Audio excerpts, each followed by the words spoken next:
Greetings, everyone. Welcome, welcome, welcome. I am so glad you're here. Thanks for tuning in. Tonight, we'll be reading The Delectable Negro by Vincent Woodward with heavy editing from Justin A. Joyce.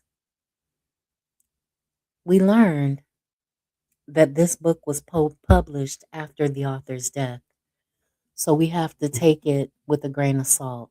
And we have to filter it through our Black sphere.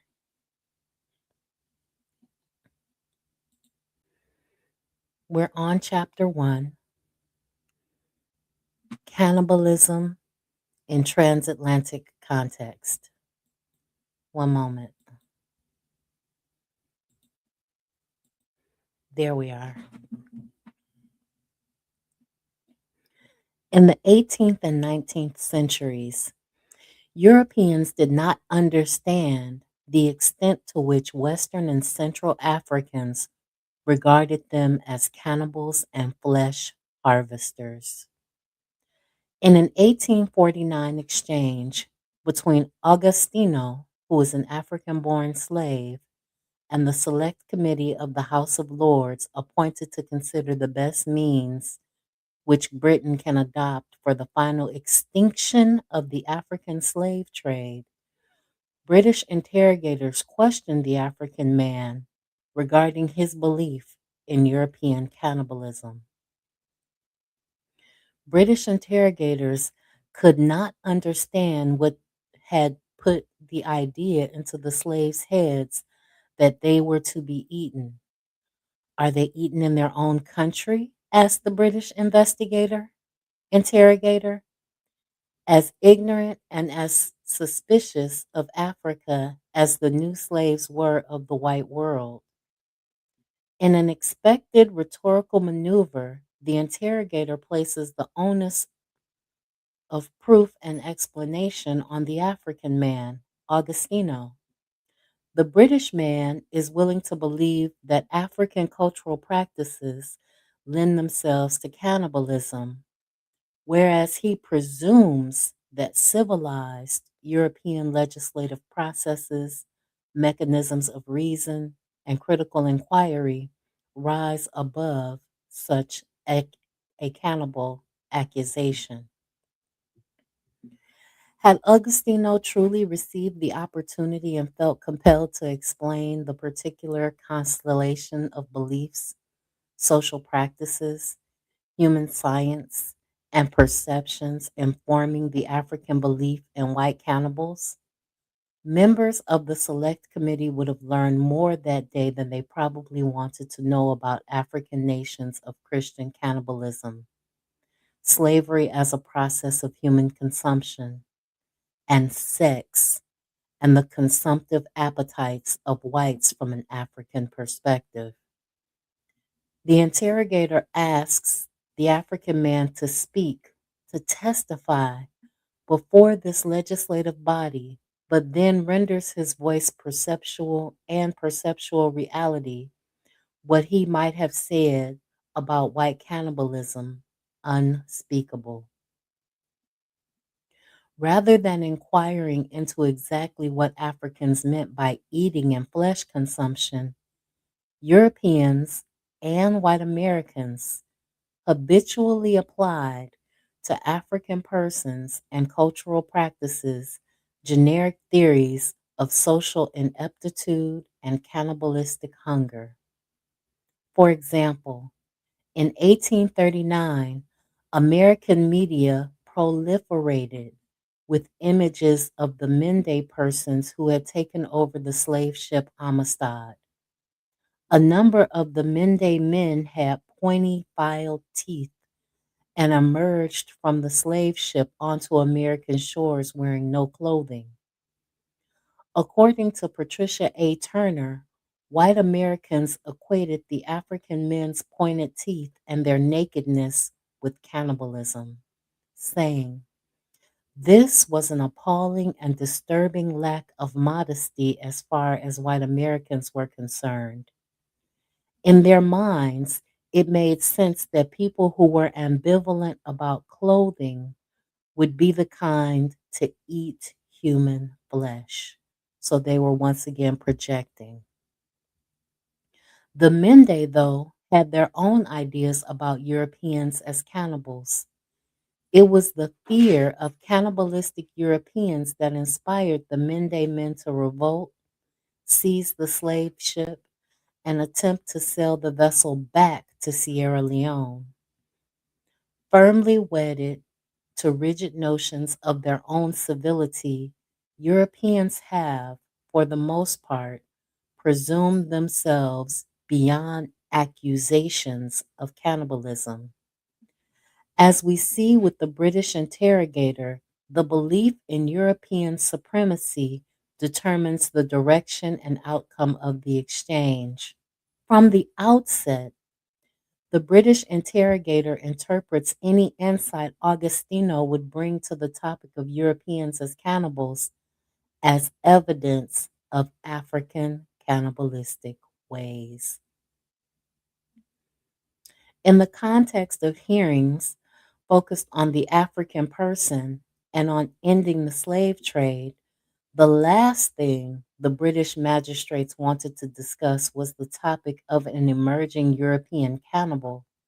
They wanted to end the slave trade, absolve their nation of moral taint, and return the Africans to their original status of savagery, unless the civilizing efforts of missionaries and other such persons sent to reform the continent of Africa intervened.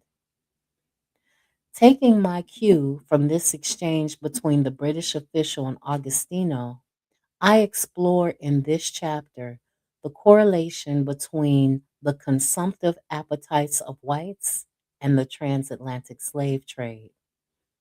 It is my contention that somewhere between European denial and African accusation, a new species of civilized white cannibal was born.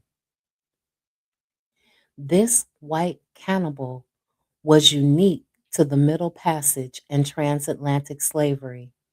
In addition to literal acts of eating, carving, and cooking flesh, European and American whites developed a culture of cannibalism wherein daily acts of violence, religious conversion, slave seasoning and breaking, and sexual brutality all fed into the master's appetite for African flesh and souls. Many historical texts on the subject of slavery describe the importance of the process of seasoning for breaking men and women and making them into docile slaves. Elaborating on the culinary connotations of the word seasoning, season, which means to heighten or improve the flavor of food by adding condiments, spices, herbs, or the like. I link the physical brutality culture of seasoning to the parallel development of erotic appetites, taste, aesthetic longings for the black male. This broader understanding of seasoning is important as it helps to explain how institutional processes such as Christian indoctrination, male fraternal love and bonding, and the acquisition of literacy facilitated the social consumption of the Negro and the creation of a high cultural premium on African flesh. So, as you can see, there were many ways to season a person and to consume the Negro, and all of these different types of consumptions fed the European appetite. The textual focus of this chapter is Oludua Aquino's The Interesting Narrative of the Life of Oluda Aquino or Gustavus Vassa, the African, written by himself. We recognize Aquino's text as a staple among transatlantic slave narratives. It is the first to document extensively the experiences and travails of an Igbo African child sold into slavery and shuttled among English, U.S., and Caribbean slave owners. What is still little acknowledged among scholars of Aquino's narrative is how his text documents at length the process of the slave's social consumption, focusing on culinary rituals, processes of flesh seasoning, and the hunger and appetites of whites developed for blacks in the context of slave culture. Aquino's text is a useful touchstone for the beginning this book length discussion of homoeroticism and human consumption as it brings together the culture of consumption with male fraternity and homoeroticism. Aquino's social consumption always happens in the context of intimate homoerotic relations, a fact suggesting that intimacy and connection, rather than objection and disconnection, might have best facilitated the slave's social consumption. For the most part, our scholarly responses to African accusations of cannibalism have failed to penetrate the surface. This is the case even as the accusations against Europeans proliferate, arising from local patterns of thought and belief about cannibalism. Generally speaking, Africans taken by force from their home communities feared Europeans, whom they frequently thought of as ministers of destruction, magicians, and flesh eaters. Adoba Kwango, a West African captured by English slave traders and taken to England, recalled the first time he saw whites. He says, "We came to a town where I saw several white people, which made me afraid that they would eat me, according to our notion as children in the inland parts of the country." Joseph Wright of the Egba people of Nigeria fell into a deep depression when his kinsmen sold him as a slave to the Portuguese. At the root of his depression was the common belief that the Portuguese were going to eat us when they got to their country. Even worse, by way of reputation than the Portuguese were the English, whom some African groups understood to be an even more vicious species of cannibal. After their capture by the Portuguese, Wright and his kinsmen come the next day upon an English man of war. He fully believes the Portuguese when they describe the English as the real species of cannibal. They, the Portuguese, told us that these were the people which would eat us if we suffered them to prize us. Scholars of the transatlantic slave trade and the Black experience have tended to either metaphorize or dismiss such examples as superstitious thought or unfounded indigenous terrors. Scholarship on the life of Oda Benga, a pygmy man brought to the United States in the late 19th century and displayed as an attraction in a zoo, exhibits these tendencies. Benga is described by his biographer as believing that white eyes or white men are cannibals, a fear ascribed mostly to superstitious Benga and the equally savage Apache chieftain Geronimo shared.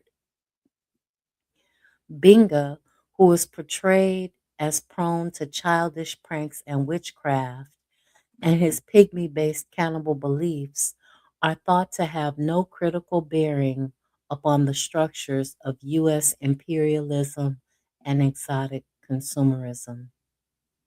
Mia Bay situates African beliefs that Europeans were cannibals in a historical context that ultimately reinforces Western conceptions of reality and overlooks the social logic and human science behind African cannibal beliefs.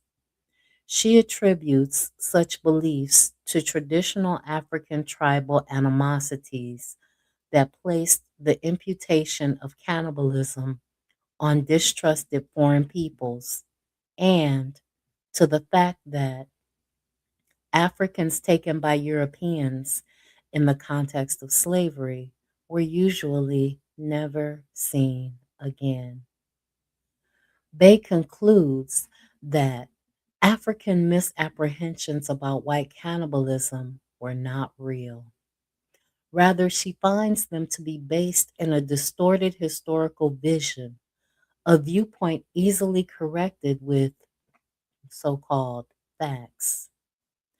In White Cannibals, Black Martyrs, fear, depression, and religious faith as causes of suicide among new slaves, William D. Pearson draws conclusions similar to those asserted by Bay. He also attributes African misapprehension of white cannibalism to several culturally limiting and determined factors. These include the fact that kin and kinsmen who were taken in the slave trade were never heard from again.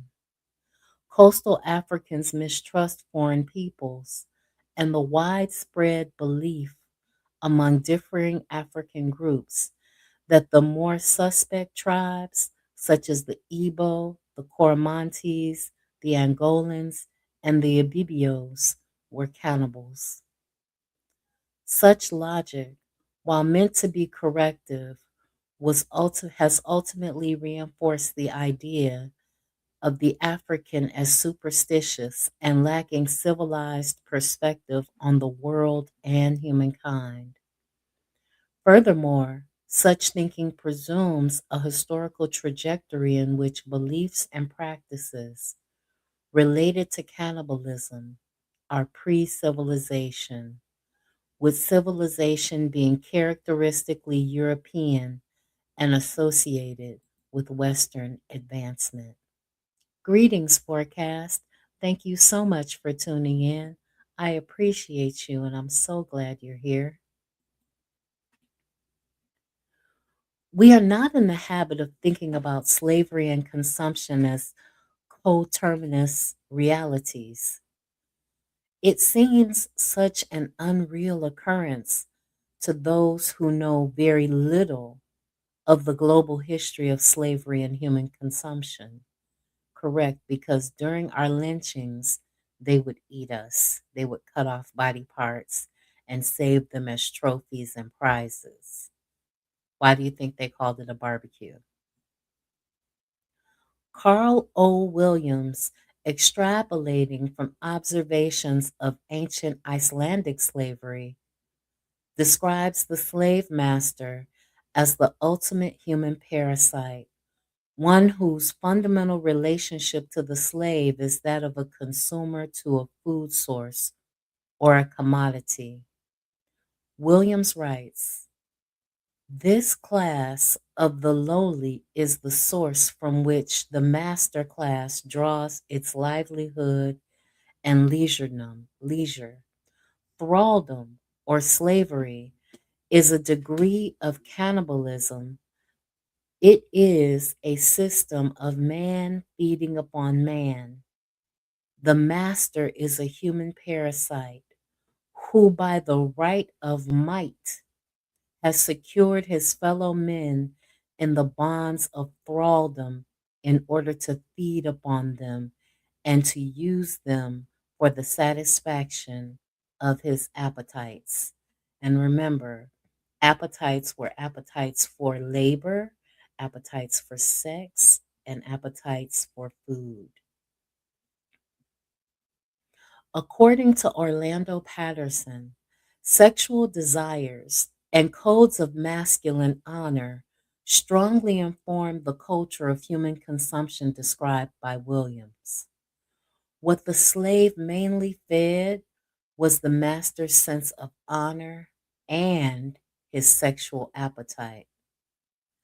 After methodically butchering and cooking a male slave over a rolling open fire, one Kentucky slave master reported to his wife that he had never enjoyed himself so well at a ball as he had enjoyed himself that evening.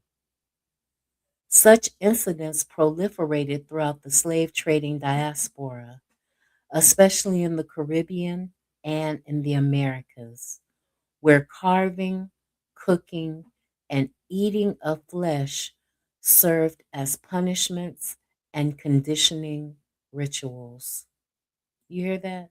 So, eating us was a part of a punishment or a conditioning ritual.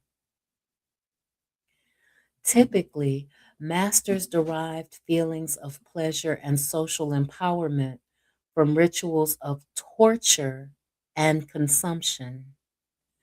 Patterson, concurring with Williams and drawing upon analysis of slavery among primitive Germanic people, observed also that slaves were socially consumed and that this process of consumption was endemic to all other slaveholding societies, both before and after European global expansion. Importantly, both Williams and Patterson foreground the erotic and more specifically the homoerotic desires of masters that shaped and informed the master slave relations. Masters received a sexual high or erotic charge from consumptive acts. Power and sex intertwined with the slave's body, and sex serving not only the purposes of pleasure and erotic fulfillment, but also reinforcing the master's authority, supremacy, and dominance. So, as you can see, this was their way of asserting dominance. So, these people are extremely primitive in their ways of asserting their control, dominance, and total ownership of you by eating you. Romancing the Cannibal. Aquinos, the interesting narrative of the life of Oluda Aquino or Gustavus Vassa, is today regarded as an exemplary specimen of African civilization and cultural production. Aquino is not the silenced and culturally determined Augustino who speaks but is not heard. Instead, Aquino is an African born, formerly enslaved man, managed to achieve literacy and pen his narrative, which is not only a vindication of his Igbo people, but a model of literature in the genres of the travel, slave, and exploratory narrative. While little substantive scholarship has been written on the topic, Aquino's text remains one of our most thoroughly and elucidative explorations of the European acting as a type of cannibal in the transatlantic context. In his travel narrative, Aquino describes a culture of cannibalism based in practices of cutting, harvesting, and cooking flesh. In keeping with Patterson's assertion, a homoerotic sexual appetite facilitates the African social consumption in Aquino's narrative. Homoerotic desire serves as a means of tasting, ingesting, and cultivating an institutionalized appetite for African flesh. Furthermore, in Aquino's narrative, the institutions of Christian fraternity, chivalric homoerotic love, transatlantic mercantilism, and literacy all serve as a means through which European and American white males cultivate high cultural tastes for African males and perpetuate metaphoric and erotic rituals of consumption. Scholars of Aquino's life work have categorized and studied the interesting narrative as a slave narrative, a travel narrative, and as an autobiography. Though it fits into all these categories, I approach the text primarily as a slave narrative. When Aquino penned his narrative, British abolitionist efforts were well underway. The interview between Augustino and the representatives of the British Select Committee reflected the British government's determination to throw its full legislative powers behind the ending of the African slave trade. In a prefectory material, in the prefectory material to the narrative, Aquino includes a letter that he wrote to the British Parliament. The letter begins, "Permit me the greatest deference and respect to lay at your feet the following genuine narrative, the chief design of which is to excite in your august assemblies a sense of compassion for the miseries which the slave trade has entailed on my unfortunate countrymen." Aquino wrote with the intention of locating himself and his narrative within this national abolitionist conversation. Aquino's abolitionist sentiments and finely attuned awareness of English feelings of cultural superiority distinguished his text from narratives written by his peers. It is the perfect text for initiating a discussion of Black male consumption in a transatlantic context, as it is the prototype of the slave narrative and prefigures representations of white cannibalism in the slave narratives published by Black American men in the 19th century. Henry Louis Gates Jr. has described Aquino's narrative as the silent second text of the narrative of the life of Frederick Douglass. Following a marketing strategy established by Aquino, Douglass distributed his slave narrative on both sides of the Atlantic and received acclaim in the U.S. and British abolitionist circles. Aquino's narrative, like none written before or after, provide an early snapshot of Black experience and identity as transatlantic. It is the story of a West African child sold into slavery, bartered among white masters, and raised abroad aboard schooners that traversed the Atlantic, carrying slaves and cargo from England to the Caribbean and then to the United States. Aquino begins his narrative as an isolated and traumatized child whose overwhelming response to slave captors is fear and terror. He fears he will be eaten. He fears the whites are cannibals.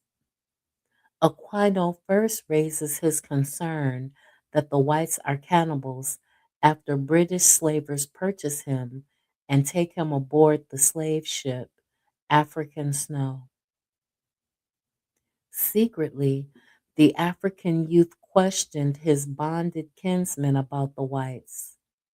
I asked them if we were not to be eaten by those white men with horrible looks, red faces, and long hair. The first section of his narrative documents his constant preoccupation with cannibalistic Europeans. His initial observations are only confirmed by visions of boilers and African bodies chained together, presumably waiting to be fed to the boilers. When I looked around the ship too, and saw a large furnace or copper boiling and a multitude of black people of every description chained together, every one of their countenance expressing dejection and sorrow. I no longer doubted of my fate, and quite overpowered with horror and anguish, I fell motionless on the deck and fainted. Even after the crew of the slaver and his own kinsmen confirmed for him that he is not to be eaten, Aquino's fears persist. When the crew captures a shark and hoists it aboard the slaver, he reports, "This gladdened my poor heart exceedingly, as I thought it would serve the people to eat instead of their eating me." Playing upon his fears, the ship captain, who was also his slave master, would often threaten to eat Aquino and his best friend Dick. He said he would kill Dick, as he always called him, first, and afterwards me. Aquino, later in the narrative, reflects back on his childish ignorance and views of Europeans and corrects himself, saying that fear, however, which was the effect of my ignorance, wore away as I began to know them. I could now speak English tolerably well. I no longer looked upon them as spirits, but as men superior to us Africans. And therefore I had the stronger desire to resemble them.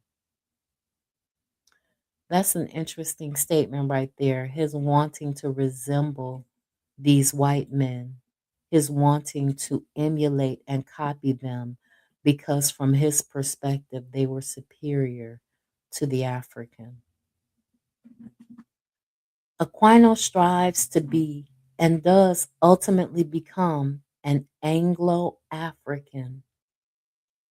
I soon grew a stranger to terror of every kind and was, in that respect, at least almost an Englishman. In this pivotal section of the narrative, Aquinas seems to resolve the issue of European cannibalism by attributing such perceptions to his indigenous naivete. Scholars have, for the most part, followed his prompt, assuming that the issue of human consumption has no bearing on those portions of the narrative that follow, chapter 4. The remaining chapters of the narrative, chapters 5 through 7 through 12, depict his further cultural training and his sometimes harrowing, sometimes pleasant initiation into the ways of English civilization. I want to suggest, though, that the subject of cannibalism in the narrative is more complex than this. Later in the narrative, Aquino describes a culture of human cannibalism, whereas whites perform as human butchers in order to satiate their appetites for African flesh, terror, and sometimes sex. In the context of such occurrences, white men relate to Aquino as a delectable object, who is not so much literally consumed and tasted, erotically desired, and cultivated as an object of male erotic needs and social stature. Patterson's idea of the master as a parasite who forces the slave to feed the master's sense of honor and his sexual appetite dictates Aquino's relationship to white men, who subject him to both personal and institutional parasitism. Parasitism. Aquino first encounters white cannibalism through romantic love and companionship with a young white male shipmate. Richard Baker appears in Aquino's narrative and life as a type of young chivalric prince, working off the stereotype of the African race as effeminate compared to the more masculine, martial, martial nature of the Anglophone European.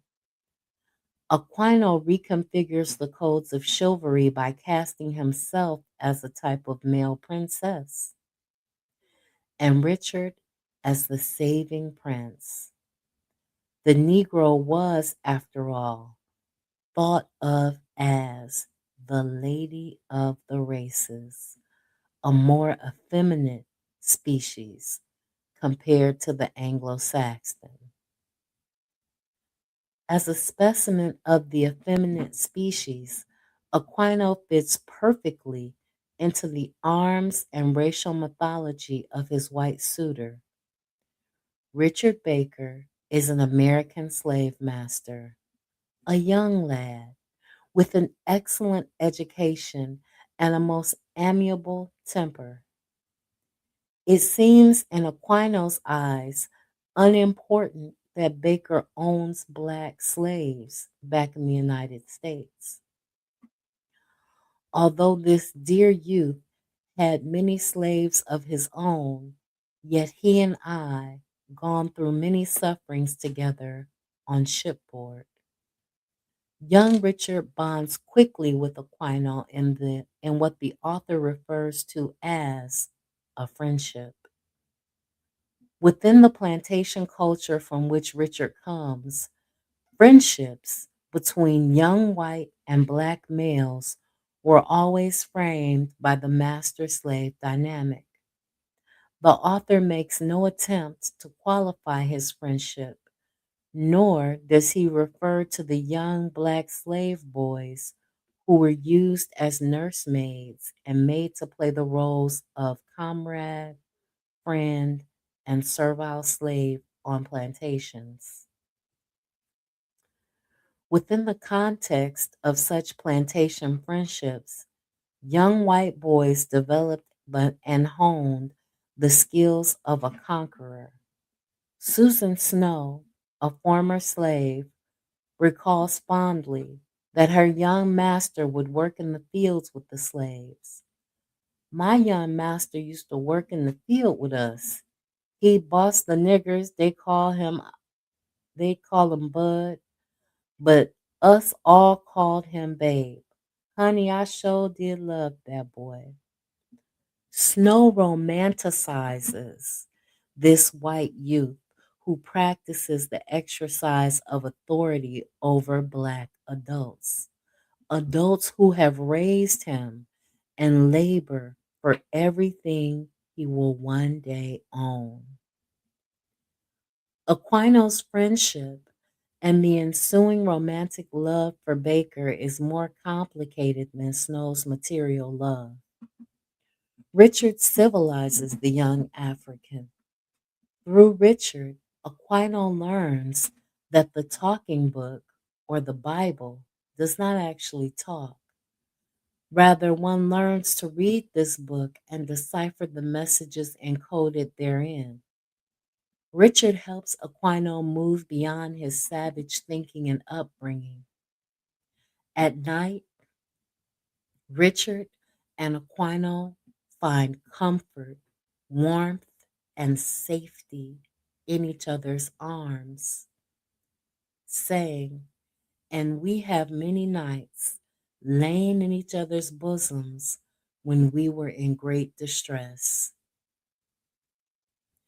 This theme of the saving, intimate embrace of a white youth is not unique to Aquino's narrative.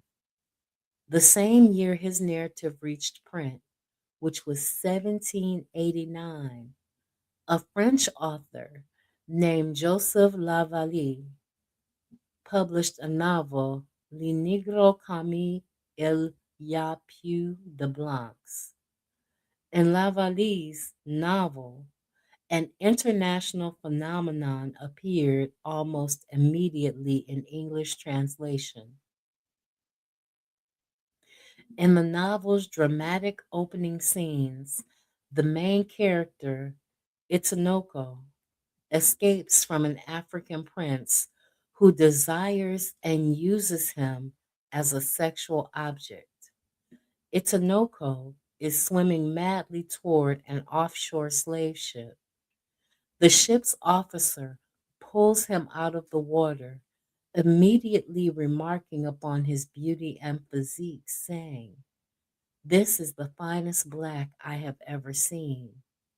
Itanoko is nude, and it is noted earlier in the translated English version of the text that he lacks pudicity, a modest a modesty concerning his genitalia. Musing aloud about his erotic feelings toward Itanoko, the ship hand imagines the captain as the luckiest man for having the choice of this African man to share his bed. "Zounds!" cries the officer on watch with an energetic oath. "That's the finest black I have ever clapped my eyes on. How lucky is the captain! Why fortune hunts him even in bed." Itanoko, like Aquino, speaks in the master's tongue, which was French, and is instructed in Christian ways. Several men initiate him into these rites, but the most significant is Ferdinand, the ship's captain's son. Itanoko feels an uninhibited romantic love for this youth, declaring that nothing gave me so much pleasure as the sight of Ferdinand, tall and finely formed. He possessed an ingenious countenance, which ever attaches the heart in the first instance. I could not resist it. While Aquino labored to produce a work of nonfiction, he was not immune to fictional convections of sentimentalism and the Europeans' romanticization of the African.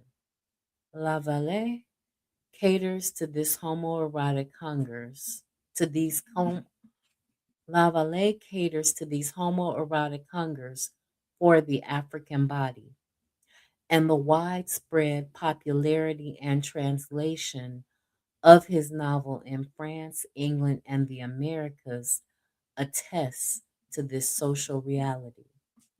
The similarities between Aquino's work of real life experience and Lavallee's fictional work are striking. These similarities reveal a culture of white sexual hunger for black flesh that was so widespread that a Frenchman and an Anglicized African writing in different genres and from different geographic locales seized upon the same resonant themes and images. Beds, bedsides, and bedclothes are significant motifs that run throughout Aquino's slave narrative.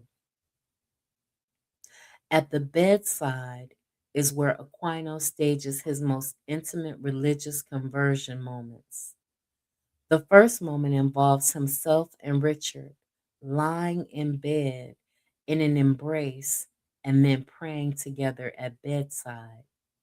Later in the narrative, Aquino will replicate this situation with an adult white male Englishman and with the semi clad Native American youth taken from the Caribbean. Richard teaches Aquino, an orphaned African child, to look to a symbolic white deity father for solace and comfort. The Christian principles of sacrifice and selflessness reinforce in Aquino a servile identification with the desires and hungers of white men. As kind and as loving as Richard is, he ultimately conditions Aquino to better play the role of slave. So as you can see, there is a interesting perspective here where he's saying that he and Richard had this very intimate, very close relationship. They they hugged each other. They lay in each other's arms and sought comfort. Well, this was pornographic for the time that it was written. This was absolutely pornographic. Greetings, Anthony McPhail and Bawana Haguziki. Thanks so much for tuning in. I appreciate you for being here. So just remember, this was absolutely pornographic for the time frame for which it was written.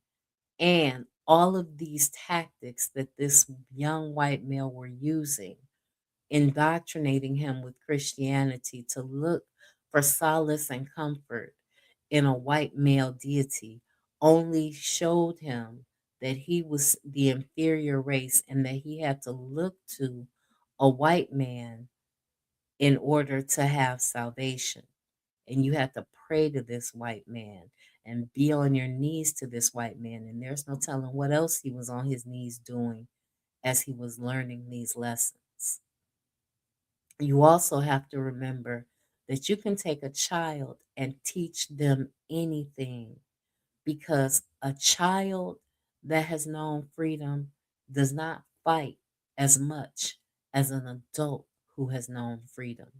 So while you may be able to get a different type of labor out of the adult, you can raise that child up to be complete and totally docile for their entire life because they only have the information that you're putting into them. Months earlier, Aquino had lain below another ship deck in a scene of death and stink so thick that he could not breathe.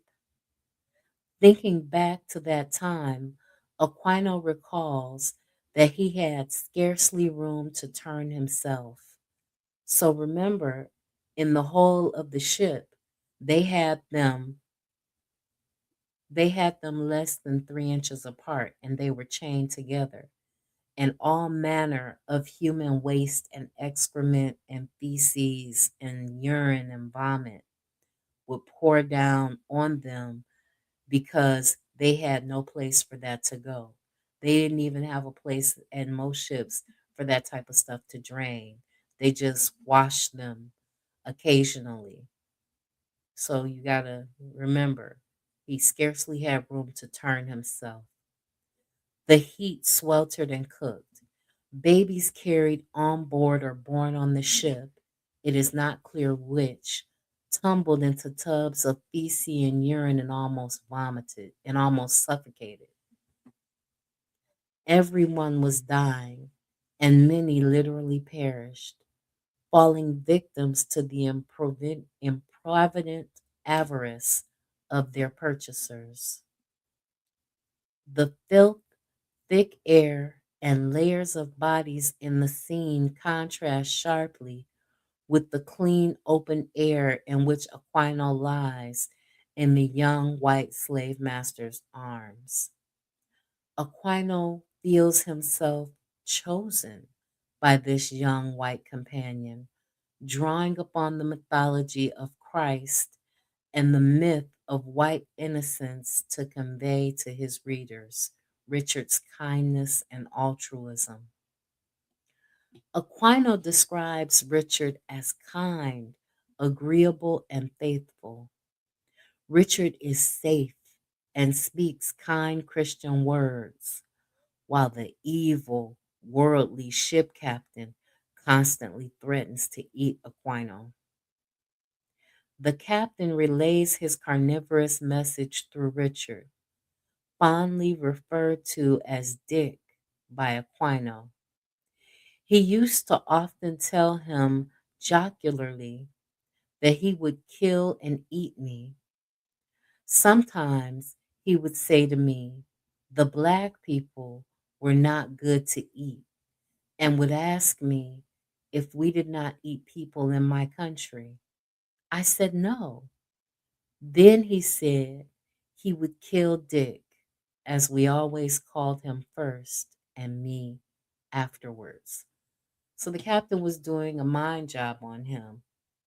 This is a type of mental terrorism that he's doing, telling him he's going to kill this kind, benevolent white boy that he wraps around his arms day and night, that he has found friendship and solace in, and that he's going to kill Richard or Dick and eat him, and then kill Aquino and eat him as well. Taste and good taste. The captain, of course, never eats Aquino, but his persistent references to Aquino's delectability are instructive. A better understanding of how taste itself is cultivated will help us understand how the ship captain's desire to eat Aquino belied a real acquired taste for the enslaved African person.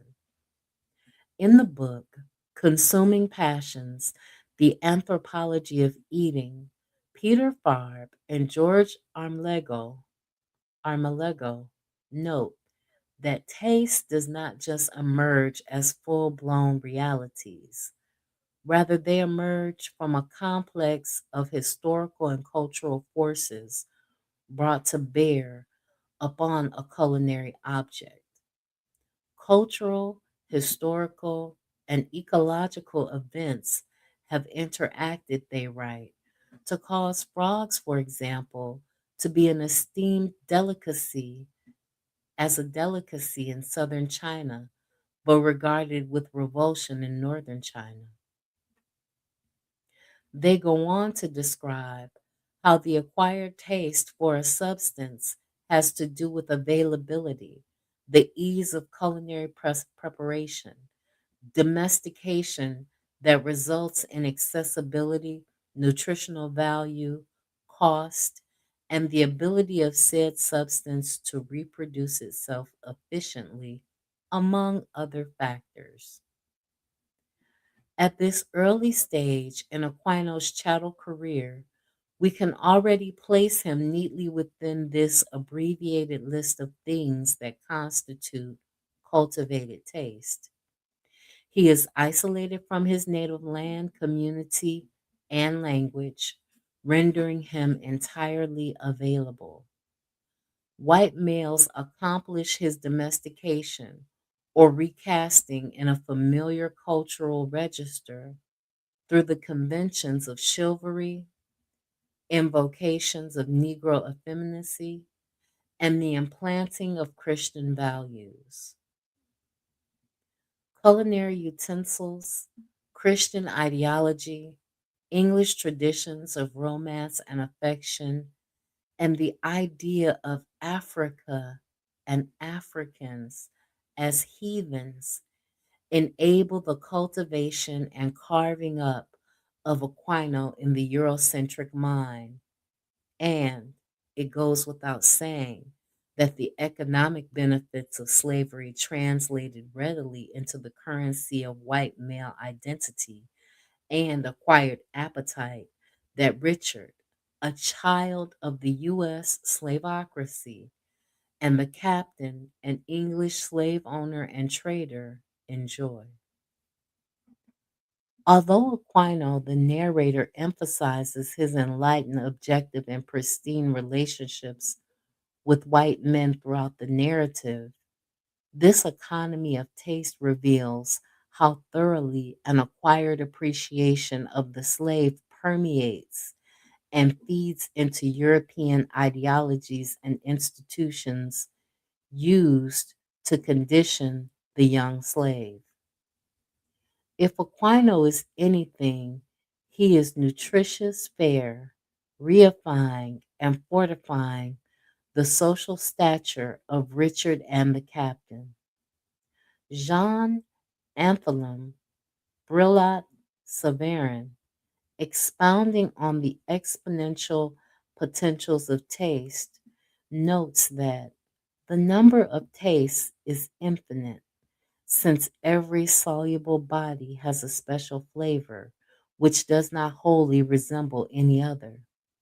Tastes are modified, moreover, by their combinations with one, two, or a dozen others, so that it is impossible to draw up a correct chart, listing them from the most attractive to the most repellent. In Aquino's narrative, these multiple implications of taste inform the triangulated relationship among the young white male lover, the African beloved, and the hardened cannibal like ship captain.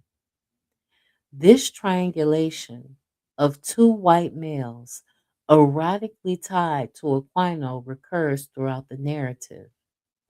Traditionally, in English culture and literature, a white woman is the binding object of affection.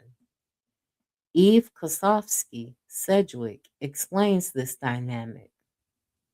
Within the male centered novelistic tradition of European high culture, the triangles are most often those in which two males are rivals for a female. Despite the metaphoric centrality of the female, the homoerotic attraction and rivalry between the men is often more powerful and determining. In any erotic rivalry, the bond that links the two rivals is as intense and potent as the bond that links either of the rivals to the beloved. The bonds of rivalry and love, differently as they are experienced, are equally powerful and in many senses equivalent. In this case, it is the delectable young Negro who serves as a different type of effeminate prize. Aquino's body and person mediate a subtle dynamic of rivalry and homoerotic chivalry played out between the captain and Dick. By asserting his power to eat and consume, the captain also asserts his phallic might and right of ownership.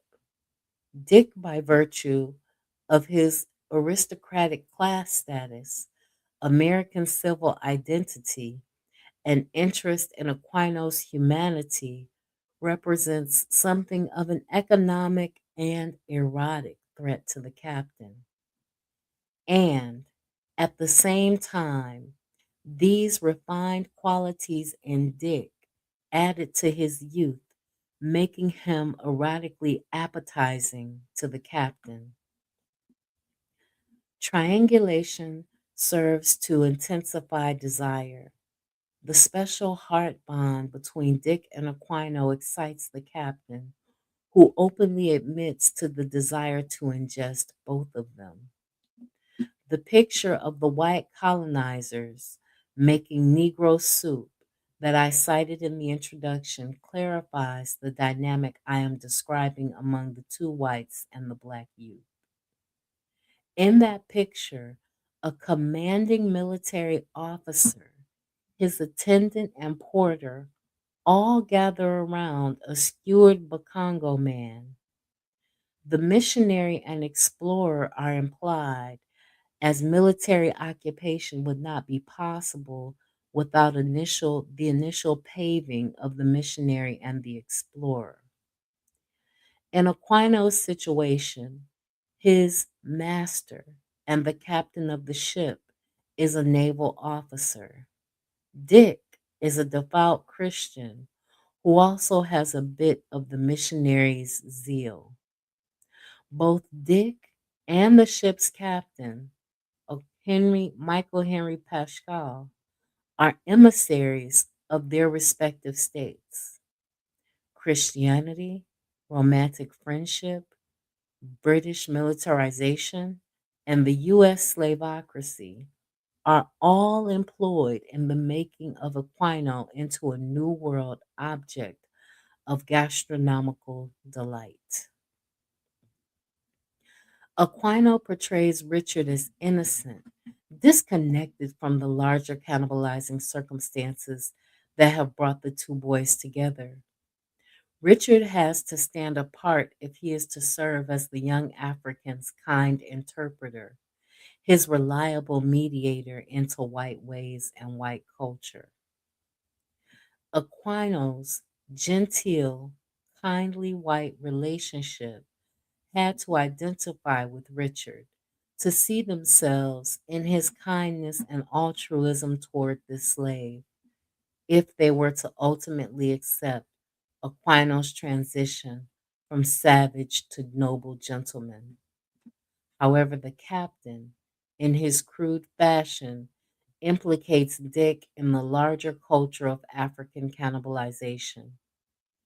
He anticipates the 19th century American concern over Christian cannibalism and other forms of institutionalized consumption of slaves.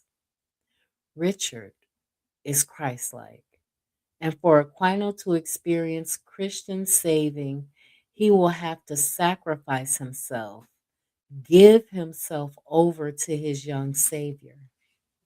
A part of this sacrifice involves accepting himself as a heathen, denying his color and African features, and through Richard and Christianity, learning to identify and worship white masculinity. All of those are my issues with Christianity and Christendom. You have to sacrifice and accept yourself as a heathen. I had a conversation with a black Christian, and they said something along the lines of, if I was still in Africa, I would be worshiping snakes and petty fetishes.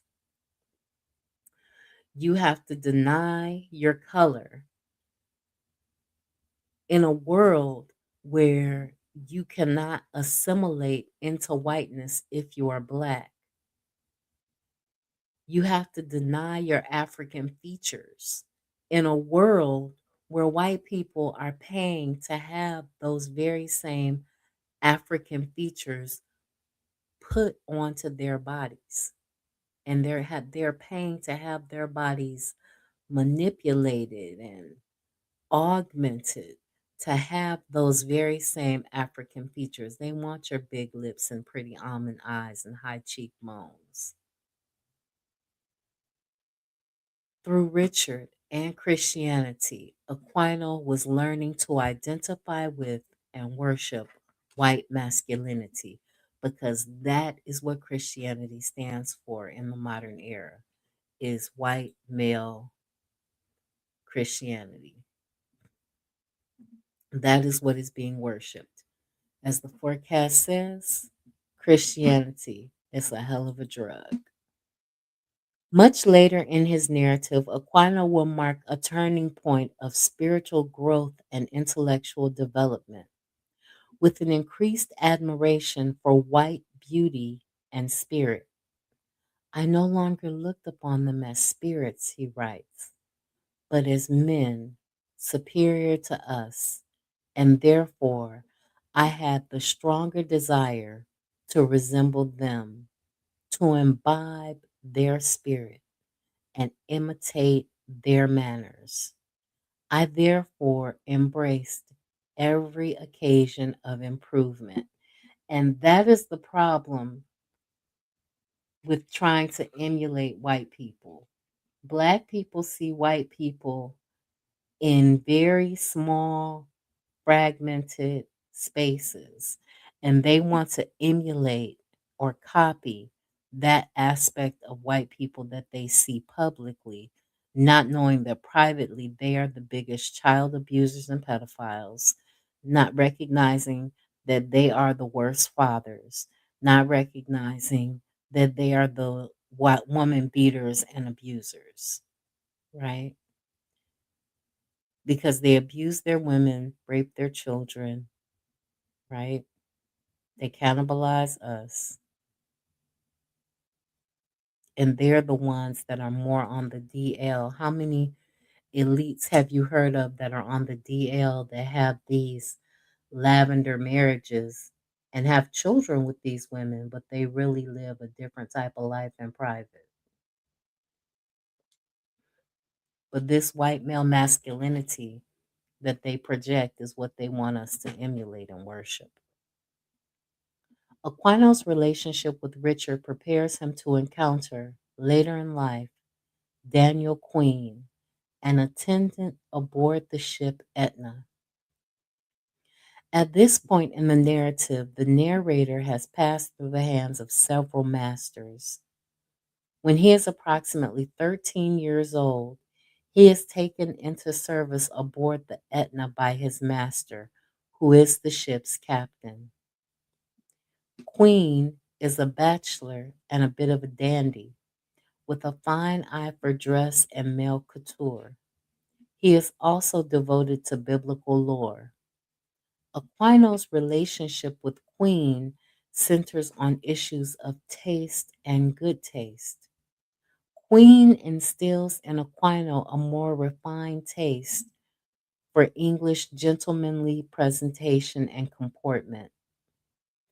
Through continued biblical studies, Aquino satiates his appetite for the white spirit, which he will later apply to a Native American youth whom he attempts to colonize. And this is the problem. You want to be the white man so much that you do to other people what the white man did to you. Because how is it that you were brought into this as a child? By the time you're 13, you have passed through seven people's hands, and now they really did a mental number on him. And now you come across a Native American youth, probably one of the few Taino that were left, or one of the Native Americans that were left, and you want to colonize them and introduce them, who have been raised in their traditional ways. You want to introduce them to this white male Christian God worship, to this white male worship through Christianity, and you want to colonize them. And this is something else, like it was probably difficult for Aquino to colonize them because they train their children from a very young age, and we don't do this enough in our community. They train their children from a very young age in the ways of the world. We allow other people to train our children in the ways of the world, and then we expect them to be teenagers and to just know things that we haven't taught them. We haven't taught them the traditions. We need to introduce our children to our culture and to our traditions as young and as early as possible. And we need to introduce them to the right way of doing things so that they have a sense of who they are at a very young age, so that they are not colonized by another people and their mental consciousness is not overtaken by another people. But anyway, Aquino and Queen, an African youth and a much older white male, fall quickly into something of a Christian romantic relationship. On many occasions, they, like Aquino and Richard, stayed up the whole night together, talking about European high culture and manners and the practices of those same customs in Aquino's homeland. Aquino makes small, loving sacrifices on Queen's behalf. Many things I have denied myself that he might have them. And when I used to play at marbles or any other game and won a half pence or got a little money, I used to buy him a little sugar or tobacco as far as my stock of money would go. Now, this is something else we have to accept. Some slaves in some countries were paid. George Washington is touted as having given his slaves money, right? But how are you, an enslaved person, taking the little bit of money that you have, the half pence or little money that you have, you're taking it and you're going to buy something for this white person that is teaching you high culture, making offerings to this white man, taking the little bit of resource that you have and giving it to them as far as your stock of money would go. Thinking of Queen in a sweet manner, Aquino would purchase for him sweet things. Queen, in turn, would respond with the desire to remain forever close and bonded to the African youth. He used to say that he and I should never part, and that when our ship was paid off and I was as free as himself or any other man on board, he would instruct me in his business. So he was holding a carrot out in front of him, knowing that this child was a slave, a 13-year-old slave, right? Telling him that when he pays off his bond, which most of them could never do, that he would teach him his business. What was Queen's business? But anyway, rendering his relation to Queen in the language of Christian romantic love, Aquino described how his heart burned, how Queen treated him with the greatest kindness, and the feelings of tenderness he imbibed from Queen. In spite of his feelings of romantic and religious freedom, Aquino's relationship to Queen does not set him free. Instead, he ties to and learning under his ties to and learning under his white shipmate reinforce a culture of social consumption. Aquino's relationship with Queen feeds the older man's sense of nobility and moral sanctity. His homoerotic desire toward the African youth reinforces in Queen the feelings of paternity, a paternity that many on the ship acknowledge by sometimes calling the youth after the elder man's name or referring to Aquino as the Black Christian. Aquino and his white father or master relate through a paradigm of human parasitism. The African's socialization, his training in English morality, religious values, and spiritual devotion temper the savage within him and make him into something culturally palatable, desirable, and beautiful to Queen. Converting Aquino ennobles Queen. And while Queen is not Aquino's documented master, he does play the role of paternal figure and enjoys an incestuous relationship with the youth that parallels the Heavenly Father's sacrifice son dynamic.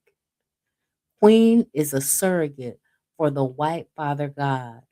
Aquino, the child, an innocent ignorant and innocent, in turn plays the role of the sacrificial son. In this context, the Christian doctrine of eating flesh and drinking blood suffering and dismemberment take on a clandestine meaning that contradicts the narrative of universal love and soul saving that Aquino foregrounds. The subtext of Queen's laborious instruction in Victorian manners, customs, and religious values is the idea that Aquino comes from a heathen land and is fundamentally a heathen subject. Is it not, after all, Aquino who instructs Queen in his indigenous customs and social values?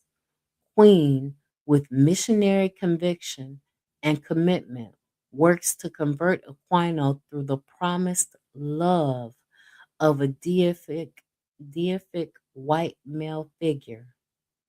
Aquino converts this Christian love into an imbibing and ingesting of whiteness to the extent that he makes sacrifices for this white man who would rather instruct him in Christian morality than literally free Aquino from the manacles of slavery. As hard as Aquino, the narrator, tries to divorce the kindness of Queen from the cruelty of his captain and master, he cannot. At the end of this particular voyage, infuriated at Aquino's relationship to Queen, the master violently sets himself upon Aquino. He forced me into the barge, the narrator recalls, saying I was going to leave him, but he would take care that I should not. So I was struck with the unexpectedness of this proceeding, for some time I could not make a reply. I only made an offer to go for my books and chest of clothes, but he swore I should not move out of his sight, and if I did, he would cut my throat. Aquino's training in religiosity and English etiquette make him even more of an acquiescing, ignorant slave, for he cannot see that the whole time he had rested under the wing and influence of Queen, the captain had watched and was taking note. All the while, feelings of anger and betrayal have brewed in the captain. He is not only angry at the thought of losing his valuable commodity, he also feels betrayed by the slave's interest in and affection for Queen. Mm. Still fuming after the physical attack, the captain decides that as further punishment for his betrayal, he will sell his young slave to a new master when they reach their destination, Portsmouth.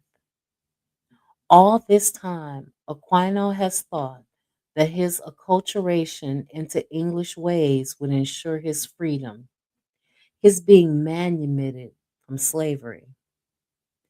After the captain sells the African youth and formally introduces him to his new master, whose name was Captain James Dorian of the Charming Sally, Aquino tries to explain to his new master why his sale was illegal. But I have served him, Pascal, many years, and he has taken all my wages and prize money, for I only got 1 6 pence during the war. Besides this, I have been baptized, and by the laws of the land, no man has a right to sell me. He invokes the statute of chattel law on his behalf, noting that he heard lawyers explain to his master that it was illegal for him to hold an African man who had undergone baptism. It gradually dawns on Aquino that his acculturation, instead of preparing him to be free of slavery, had prepared him for his final initiation into a new slavery, more intimately tied to the appetites of white men and rituals and practices of flesh taking and consumption. Consumption under the new slavery. The charming Sally frequently transports slaves from Africa to the Caribbean. As a result, Aquinas spends a significant amount of time in Barbados, Montserrat, and other parts of the Caribbean, observing overseers, whom he describes as human butchers, practicing their cruel trade. Mm. And we know that many overseers were black, that not as many overseers were white as we would expect. One of the first narrated examples of this cruelty is of a Negro man staked to the ground and cut almost shockingly. His crime involved being connected with a white woman who was a common prostitute. While staked to the ground, the overseer, bit by bit, cut off pieces of each of his ears, prolonging what was already a horrific and unbearable punishment. It was common practice in the Caribbean to not only cut off the ears of slaves, but to also broil them and make the slaves eat the broiled pieces as punishment. Anglican missionary John Wesley documented this phenomenon in his Thoughts upon Slavery. He writes, after they are whipped till they are raw all over, some put pepper and salt on them, some drop melted wax upon their skin, others cut off their ears and constrain them to broil them and eat them. In this way, the slave was made an accomplice to his or her own social consumption. Such acts of auto cannibalism or self consumption reinforced for the slave the interrelations among punishment. Slavery as the slow, incremental death to the body and soul, and the general culture of the slave seasoning as a process meant to prepare the slave for all manner of consumption. In the 1700s, John Atkins, a surgeon in the British Royal Navy, recorded an insurrection that occurred aboard a slave ship. The captain and crew quelled the insurrection, and as punishment, made the captured African persons eat human body parts before murdering them. Three others, abettors, but not actors, nor of strength for it, he sentenced to cruel deaths, making them first to eat the hearts and liver of one of them killed. The correlation in this example between execution and death by consumption is noteworthy. Rosalind Shaw observes that some conflicting cultural groups in the colonial era, such acts of auto cannibalism reinforced the militarized and legislative authority of the dominant group. Not only do we consume you, the captain of the British Royal Navy conveys, but we also make you consume each other. Ain't that about a trip? These incidents of auto cannibalism punctuated a more subtle and pervasive reality of starvation and self consumption. Within this new Caribbean context of slavery, masters frequently employed tactics of starvation, which ranged from the incremental loss of food to more blatant and debilitating forms of hunger. Early on, Aquino makes note of his master feeding a group of slaves well instead of starving them, as their own master frequently does. My master often gave the owners of these slaves 2.5 of these pieces per day because, he thought, their owners did not feed them well enough according to the work they did. Starvation was so endemic to slave culture that when Aquino's master rents the Igbo man out on jobs, he has to pay a white man to accompany him. The sole responsibility of this white man, whom he pays from 6 to 10 pistarines a day, is to make sure that those who rent Aquino feed him each day. So remember when we were talking about Thomas Thistlewood and the starving that he did of his slaves and how they kept getting derbied because they were stealing food? This is why. This was a tactic of slave owners to starve their slaves out. Once, Aquino recalls, for a few days I was let out to fit a vessel and had no victuals allowed me by either party. Aquino was made to literally starve for several days. Slaves treated thusly had less of a will to disobey and resist. Starvation ensured control and set the stage for the master to enact even more heinous forms of social consumption. Though not necessarily made to consume his or her own boiled flesh, the emaciated slave still embodied a condition of daily and incremental self consumption. In commercial terms, the slave's emaciated body translated into the blood and flesh currencies of social stature, increased wealth, and spiritual dominion for the master. Quite literally, the master held within his hands the powers of life and death. In another example from Aquino's Caribbean observances, the taking or harvesting of flesh is a regular occurrence.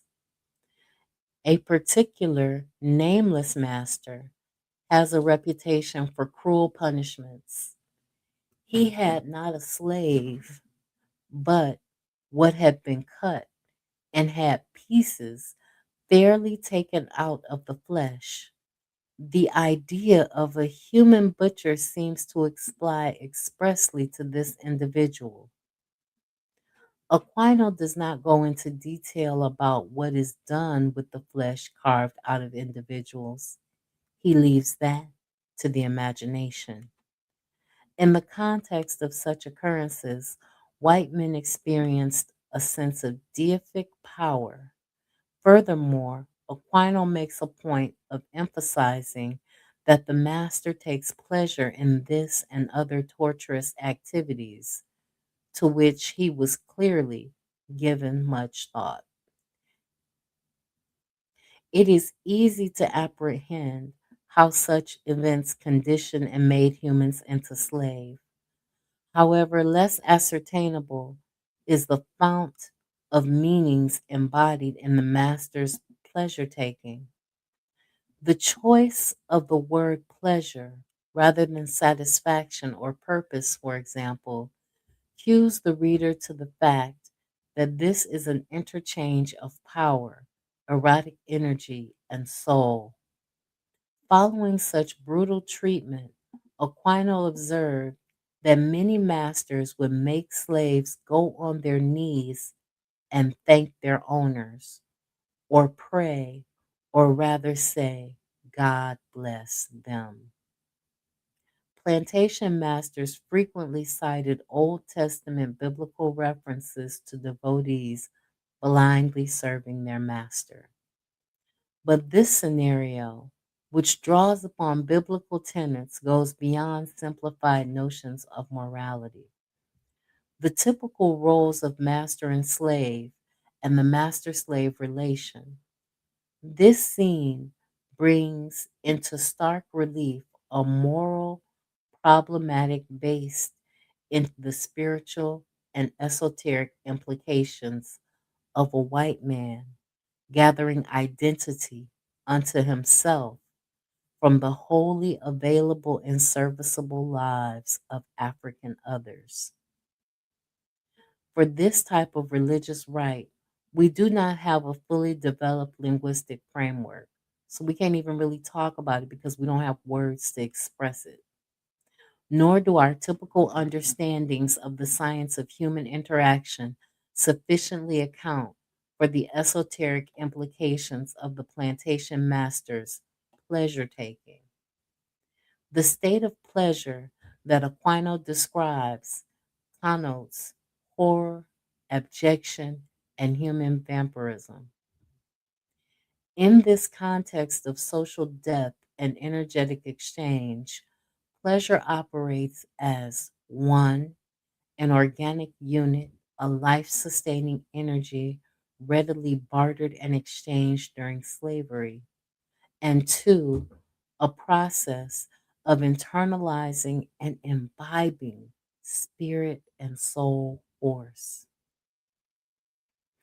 In Rituals of Blood, Consequences of Slavery in Two American Centuries, Orlando Patterson approaches this dynamic from the perspective of the enslaved person, intersecting Christian theology with the consumption and sacrifice of slaves. He notes that the slave and ex slave had always been the major symbol of sin in Christian theology because Christianity, from its beginnings, had identified the state of sin as one of enslavement to the flesh. It stood to reason that the Afro American slave or ex slave was the perfect symbol of sin, meaning that the position they put you in by virtue of your birth should have made you believe that you were not good enough to exist without their white male God. Patterson analyzes how Jim Crow lynching rituals as ancient sacrificial rites, cannibalistic feasts, and attempts to feed a deity of terror and appetite, usually referred to as God. Though my interest, like Patterson's, centers on the ritual behavior of whites and the construction of deity, what I am more interested in are the specifics and moral implications of whites creating themselves as deific agents. It was one thing for whites to draw upon Christian theology as a means of justifying their consumptive rituals and appetites, and an altogether different matter for them to use Christian theology and social ritual as a means of feeding and sustaining self and social stature. Africans throughout the continent frequently equated European Christianity with human consumption. In Gambia, it was thought that Christians ate human meat and that all the slaves they brought were carried away to be eaten. Shaw records that in Gambia, at the turn of the 16th century, rumors of European consumption of slaves identified the trade with Christians as a form of predation, debunking the idea of the Gambians as ignorant, uninformed Africans. Shaw notes that this was hardly a reaction of isolated Africans to sudden commercial contact with the outside world. Rather, through observances of and sustained contact with Europeans, the Gambians had come to regard the slave trade as a trade that fed the Christian appetite for the consumption of humans, and that was viewed as problematic. In other words, The Gambians ascertained in Christian ritual and deity a process of soul harvesting and soul hunger that coincided with the bodies Europeans had also come to claim and transport. If we accept the conclusion of Europeans as soul and body harvesters, then we have to wonder how Europeans might have used, commodified, and ingested the very African souls that they constantly claimed did not exist. In Sierra Leone, an African typically regarded the white man as purchasing him to either offer as a sacrifice to his god or to devour him as food. Again, Shaw notes that persons from Sierra Leone and other regions viewed the slave trade as a European ritual process that integrated the transport of African bodies across the Atlantic into a further set of transactions with the Europeans' God. The people of Niger even applied these notions of deity, deification, and consumptive practices to the slave ship itself, describing it as some object of worship of the white man. Wow, so they thought that the people that were being taken away to be eaten or to be sacrificed to the white man's God, which is metaphorically and theoretically true because they worship money and they were coming to extract and exploit labor out of these people and to eat them, but to obtain money. Isn't that interesting? These African based perspectives bring into clearer focus how European practices of soul harvesting and human consumption coincide with the more obvious economic motivations of the trade. These observances bring us back to that seemingly obvious question: what exactly did Europeans want with African persons? What deity and processes of self deification did the African soul and body feed? We cannot readily assess these types of considerations through the Europeans' notions of their Christian practice. European Christianity advocates, at least overtly, the consumption of the divine, but not the consumption of another human being. The African based perspectives of European Christian consumption inverts this logic, honing in on European religiosity, religious practice, deity, and self making as processes based in appetite and human consumption. When the Africans spoke of Christians as human consumers, or of Christianity as a religion based in human consumption, what they were observing and articulating were the Europeans' hungers, appetites, willfulness, glut, greed, and titillation, all operating through an institutionalized context of spirit and soul edification. Africans, we might say, saw through the rhetoric of European spirituality to the real motivations informing the Europeans' relationship to the slave trade. Europeans would insist that they had come to offer something to the African soul to nurture, tame, and sustain this wild entity. However, what many African groups quickly ascertained without the benefit of European literacy and theological learning was the fact that the European had come to harvest and spiritually ingest them. So even without knowing their ways, even without understanding their language fully and their inferences, we knew that they were coming to ingest and consume us socially and spiritually. What changed? Does Christianity have that good of a marketing campaign that over the past 200 years, it went from, no, them Christians be eating people, to, oh Lord Jesus, I believe you. What changed during that time? What has changed during the past 400 years to get us to the point where Black people in Africa and on the continent in some areas are more religious than the white people that trained them in the religiosity?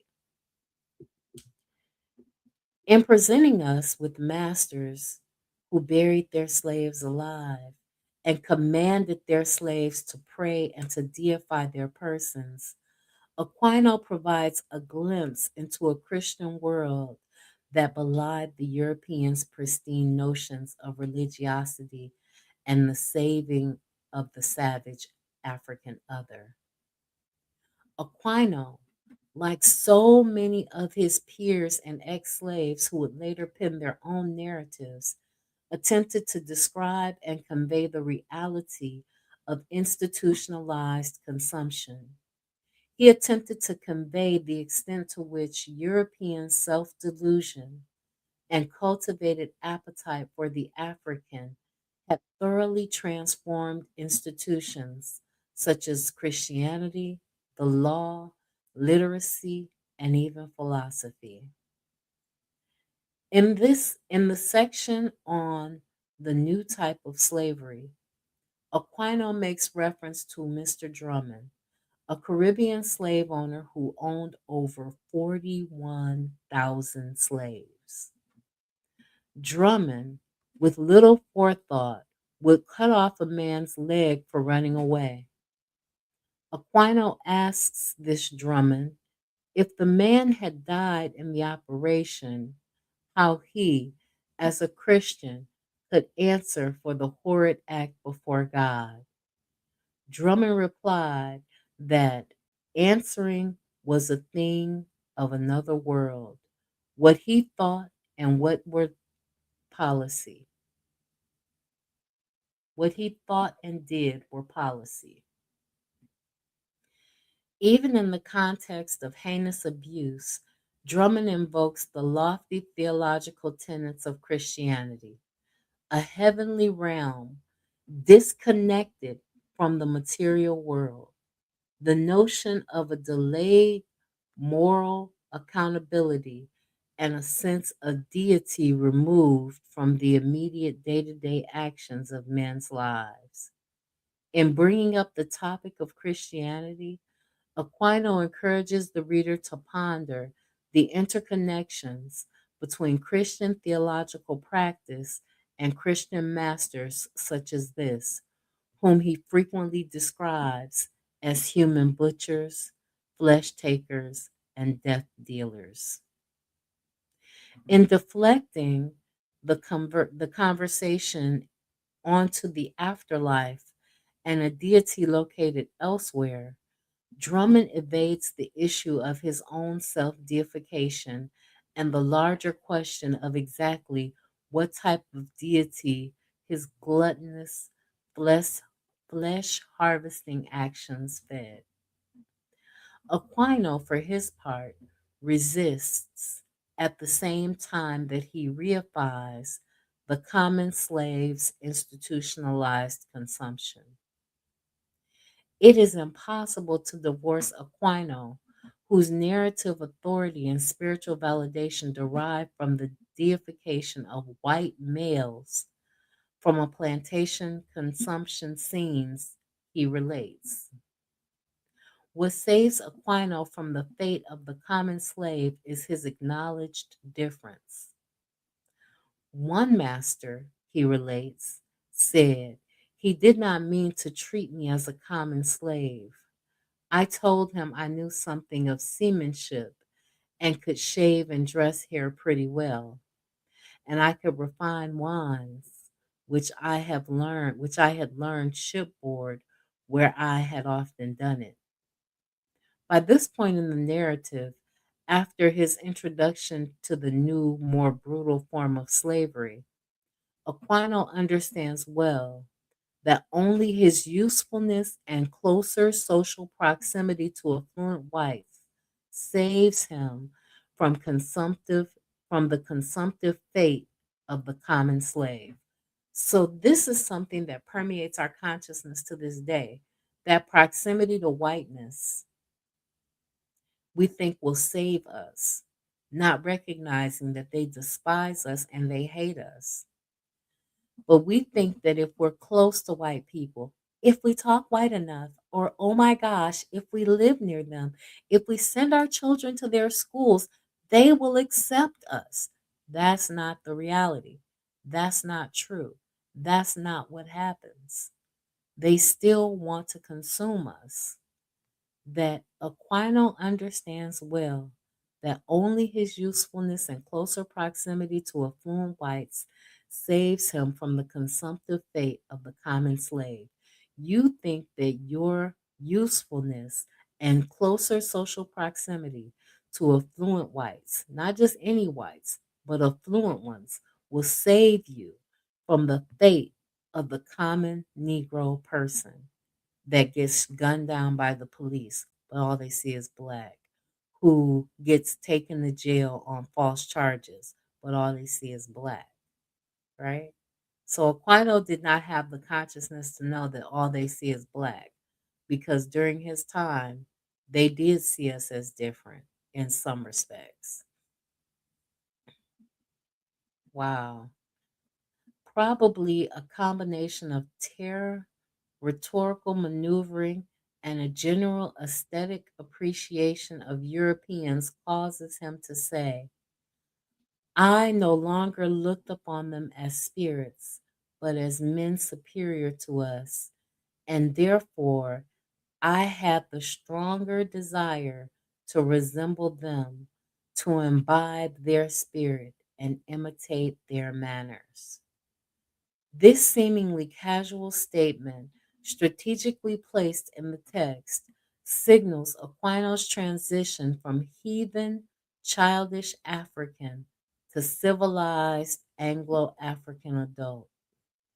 In order to gain greater authorial credence, Aquino professes to no longer believe that whites are spirits from a different realm of existence, spirits who are cannibalistic agents of a cannibalistic slave trade. During and driving this point home, Aquino him, depicts himself as an enlightened consumer who has learned from the European to imbibe their spirit and imitate their manners. How to lay claim to humanistic discourse and at the same time acknowledge cannibalism as a personal and social reality. This is the conundrum Aquino faced. In my later discussions of 19th century figures who follow Aquino, this challenge of claiming a discourse of humanity that demonizes and makes heathens of black witnesses of white cannibalism recurs and presents an epistemic challenge to stand before the high European or American court of civilization, before the panoptic presence of the interrogator, claiming enlightenment alongside white acts of human parasitism and cannibalism, was incongruous. In the end, Aquino's desire to survive by imbibing and imitating white ways results in his becoming parasitic and implicated in the projects of white male deification and global occupation. The result of this cultivation is fully realized 13 years later Before embarking on a privately funded venture to the West Indies in 1775, Aquino encounters in London 4 Mosquito Indians who had been taken from their homeland and brought to Jamaica by some English traders for some selfish ends. The youths, described as chiefs in their own country, the sponsor of the trip to Jamaica, Dr. Irving, is returning them to their West Indian homeland. In the meantime, though, we are pointed to the fact that while all of the youth are royalty, noble savages in their own right, there is one among them who was the Mosquitoes' king's son, a youth of about 18 years of age. This youth, more than any of the others, draws Aquino's attention. Performing the role of surrogate Negro mother, Aquino feels it is his divine duty to introduce the youth to his well beloved master, Jesus Christ. Taking the heathen youth under his wing, as he was taken by Richard Baker and Daniel Queen, Aquino instructs the boy in the English alphabet. They study religion and pray fervently together. I made such progress with this youth, especially in religion, that when I used to go to bed at different hours of the night, if he was in his bed, he would get up on purpose to go to prayer with me. Aquino makes a point of noting that the youth would kneel and pray without any other clothes but his shirt, and that before we would eat his meals, he would eat his meals with any of the other men in the cabin. He would first come to me to pray, as he called. An incestuous intimacy develops between the youth and his African instructor. The image of the youth semi clothed underscores his vulnerability.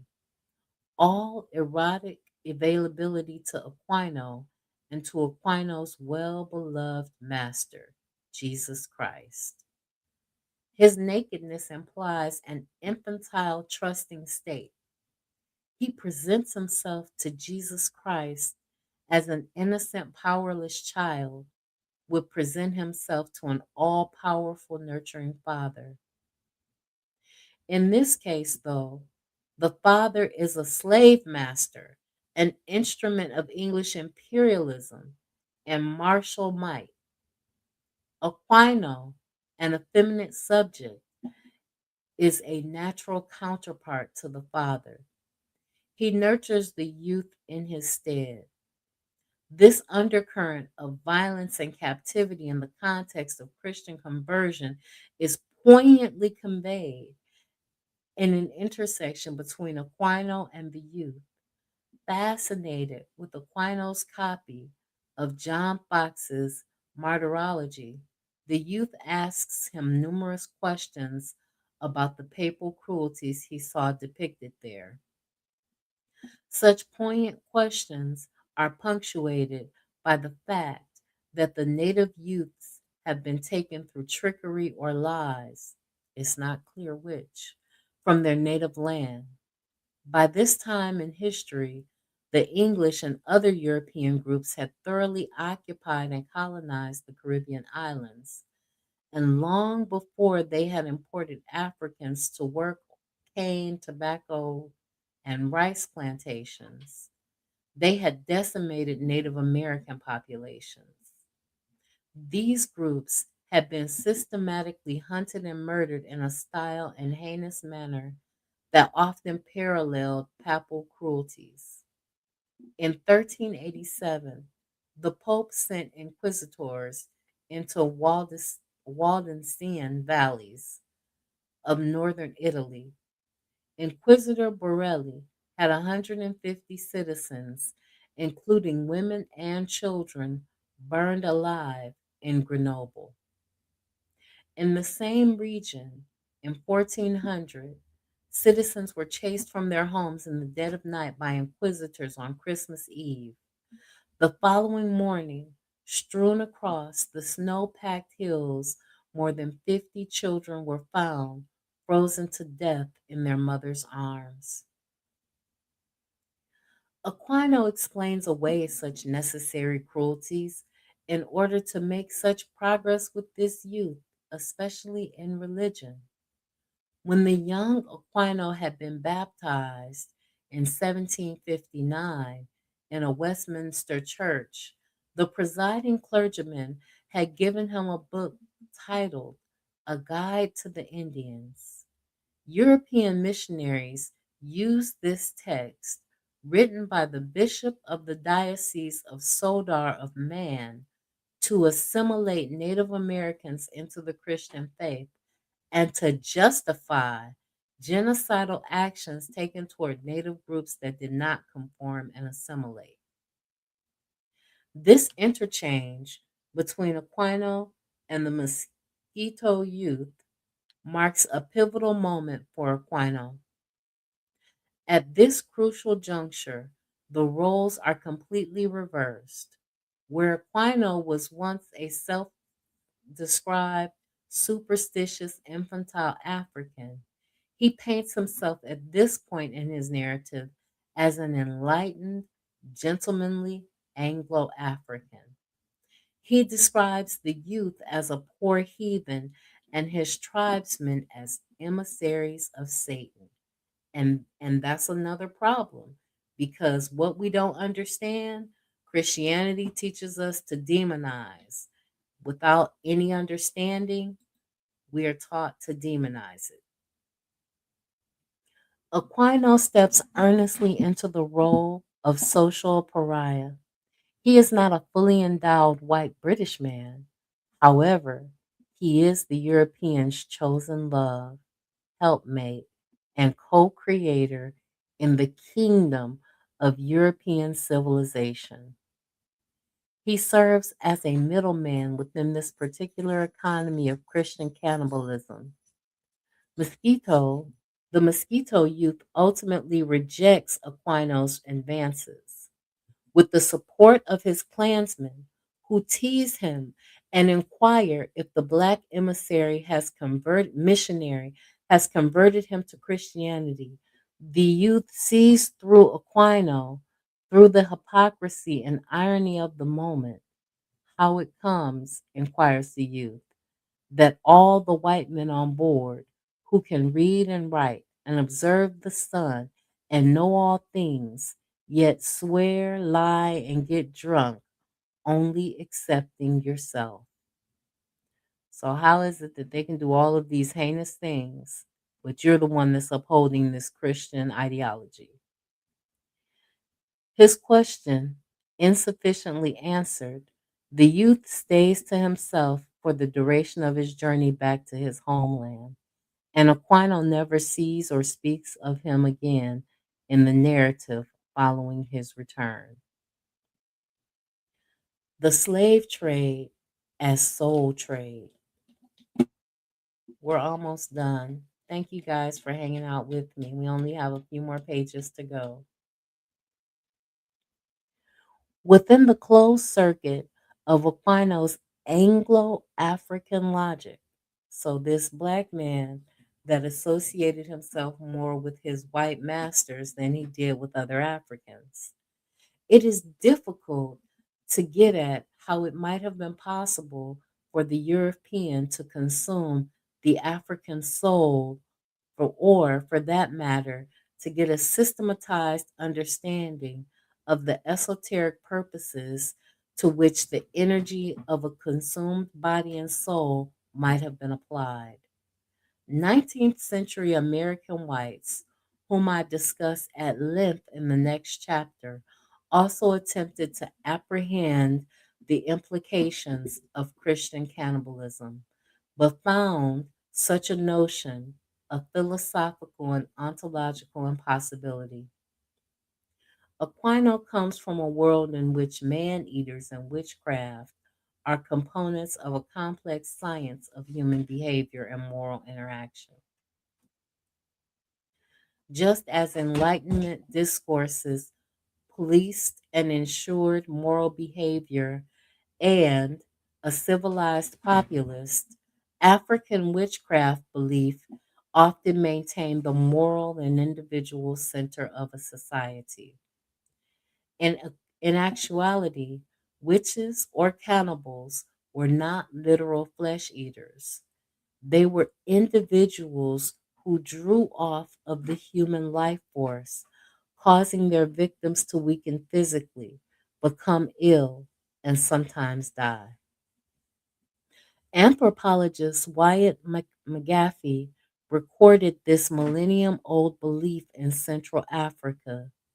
Through his field research in the Congo in the 1960s, he learned that the Congolese had long associated the transatlantic slave trade with soul theft and witchcraft, saying, in this aspect, therefore, witchcraft is similar, as a European would say, to slave trading.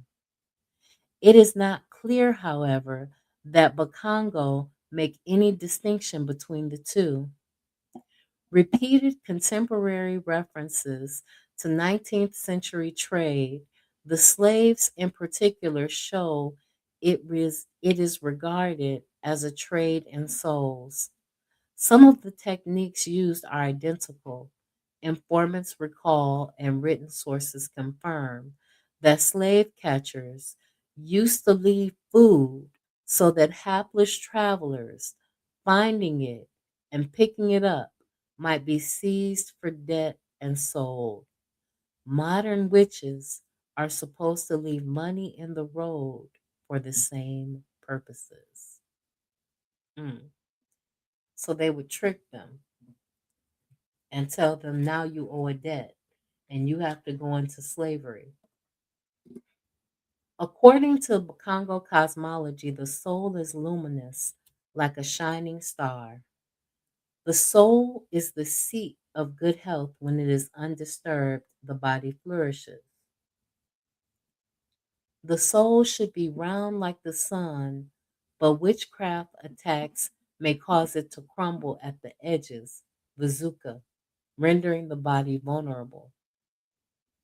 Witches may suck or draw off vola hala, all or part of the soul, depriving all or part of the body of its inner essence, so that in a short time it will be seen to sicken or die.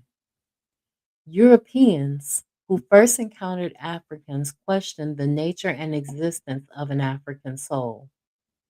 This was partially racial prejudice, but also a reflection of the very different ways Europeans and Africans defined the nature and origins of the soul. Within European Enlightenment discourses, the soul was a lofty thing. A soul distinguished upright man from the animals who crawled on all fours. The soul was immaterial, connected to religion, and best cultivated within the higher realms of civilization. The iridescence of the soul was connected to white skin and the origins of the soul rooted in the sky. God descended from the heavens to breathe soul into Adam and Eve, according to Descartes. The difference between the human and animal soul was that the human soul granted mankind higher order thinking and moral consciousness. In this philosophical and religious context, it would have been nearly impossible for the most well intentioned European to see in Africans a soul categorically similar to their own. The denial of the African soul would be the subject of philosophical and theological debate for centuries.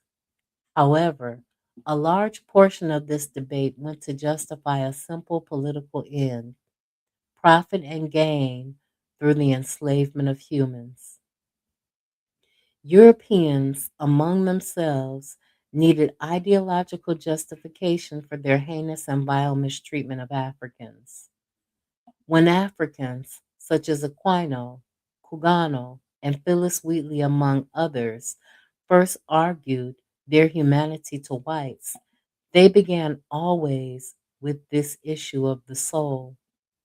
Aquino's entire narrative is testimony and proof of the existence of a civilized soul. His initial desire to learn the Bible, his series of religious conversions, his romantic Christian friendships, and the eventual missionary post he held in West Africa are all offered as evidence of a soul equal in moral aptitude and reasoning capabilities to that of Europeans. But I ask you, why is the European the standard? Continuing. Yet the irony of Aquino's argument for his human soul was that he made it to imperialist institutions and an Anglophone society that had a fundamentally immoral relationship to Africans and Africa. None said it better than the English gentleman Charles Dickinson when he referred to the African savage as something highly desirable to be civilized off the face of the earth. Africans were brought to Europe and locked behind museum cages and bars. Europeans displayed their genitalia, and scientists studied their harvested body parts.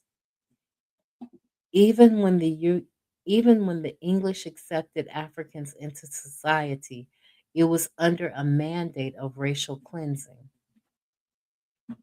In the context of the Bakongo, science of the soul, such demonstrations of European gluttony and knowledge seeking belonged in the category of behaviors attributed to witches and cannibals.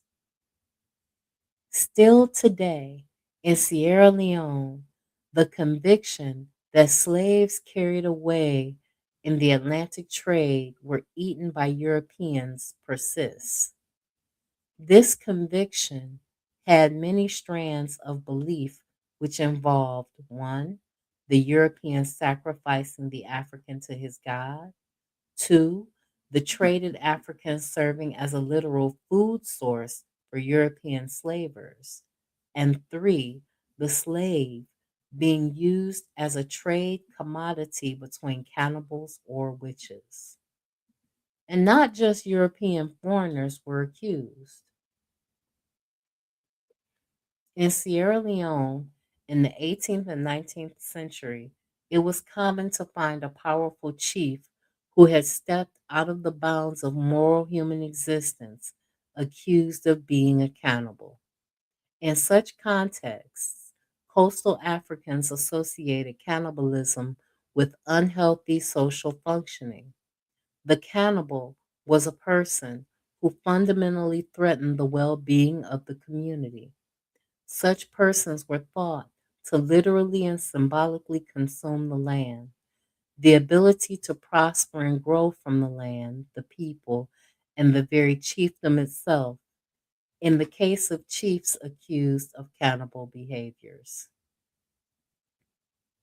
Numerous African groups guarded against the emotional states of extreme anger, greed, envy, jealousy, and hatred because such feelings were thought to have a cumulative, unseen power that acted negatively upon an individual and community. Usually, a ceremonially sanctioned person who had the power to guard against cannibals in a community received training in a science of dream interpretation, wherein cannibalism that occurred in the dream or spirit was an indicator of imbalance in an individual and community. Europeans who first encountered Africans and later European colonizers stationed in West and Central Africa habitually interpreted the African sciences of human cannibalisms literally, going out to look for cannibals and for particular objects or slipping off skins that could only be found in the spirit or in the dream time realm of emotional causation, living experience domain that parallels what we today think of as the unconscious.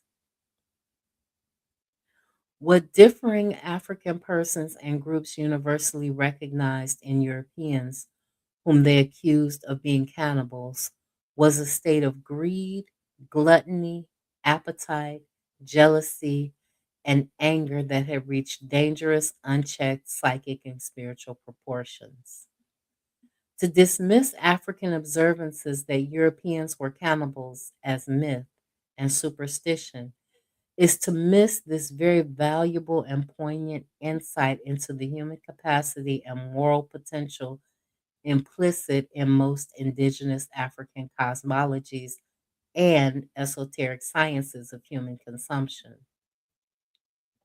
It was not all inconceivable, according to such a worldview, that slave masters could create themselves into deities, and that slave ships that gorged themselves until full could operate as part of a larger network of institutions wired to a destructive human need for consumption.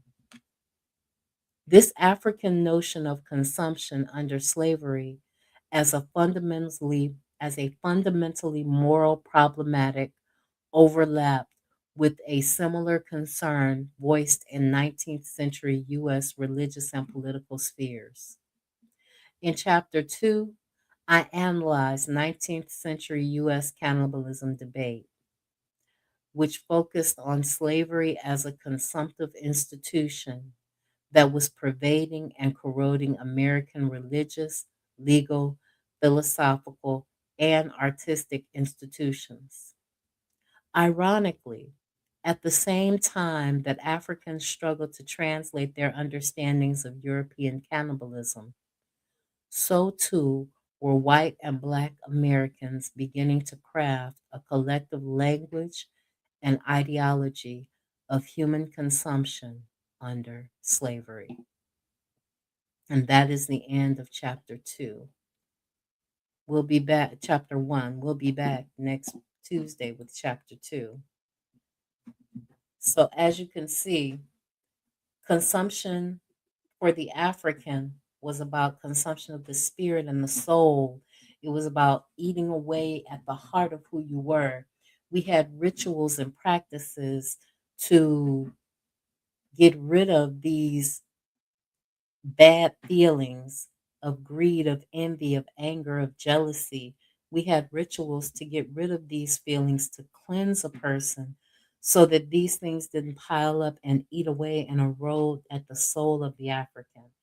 But at the same time, Europeans were literally cooking us on spitfires, cutting us up into pieces, and eating us. Why were they doing that? Was that some form of spiritual power that they were inserting uh, in themselves as they deified themselves? Was this some type of ritual that they were partaking in? Many cultures practice cannibalism, and they would unfortunately see that as a way to express their power and their control over the people in their community and in their particular spheres. This was their way of saying that they were the one in control. And Aquino was taught to worship the white man and tried to teach others to worship the white man. He even went back to Africa to try to teach Africans to worship the white man because the white man was the one who had all of this knowledge and all of this experience and all of these different things, but he was looking at it through the eyes of a child. And as he looked at it through the eyes of a child, he never grew into the man that he could have been, right?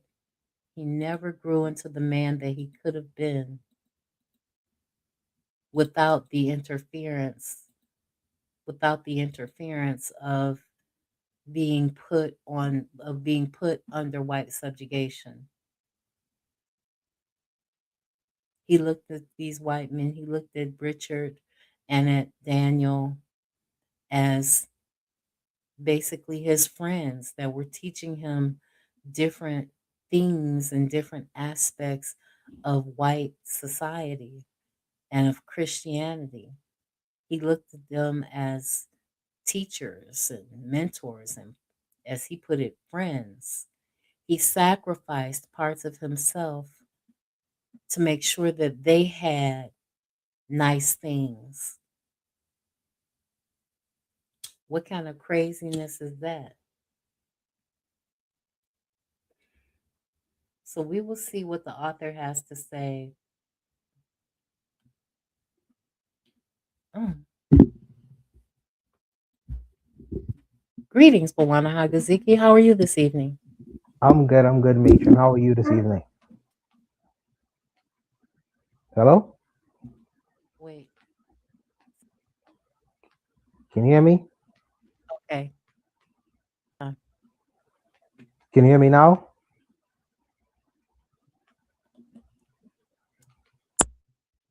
Okay. Having some technical difficulties. It's not your fault. Give me one moment.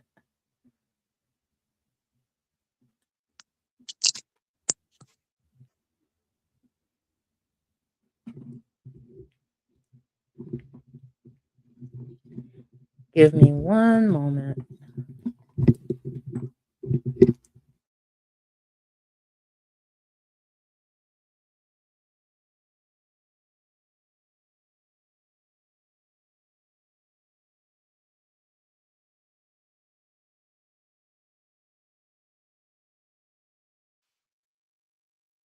Bawana Hagaziki, can you hear me? Yes, I can hear you. Can you hear me? Yes, I can hear you perfectly now. Thank you. Great, great. Um, this was a fascinating read. Some of the things that you read kind of stood out to me, and I find it to be questionable because they used to say that when they found us in Africa, they found us with a bone in our nose, climbing up trees, being cannibals. This is what the past storyline used to be on the African mind. But in this reading, one of the funny things that you mentioned is that as a punishment, as a punishment, the Africans was made to eat other African people. And I'm saying, well, why would that be a punishment when you all told us that we was engaging in all forms of cannibalism in Africa? So that would be like a Friday night meal. We would be very used to the eating of other human beings. Since you say when he found us, all we was engaged in is cannibalism, and I found it to be very funny. But another thing that you mentioned, you said that why are these people engaging in this practice? And I find it to be two fronts. At two fronts. I'm reading this book right now called "A People's History of the United States" by this man named Howard Zinn, Hmm. right?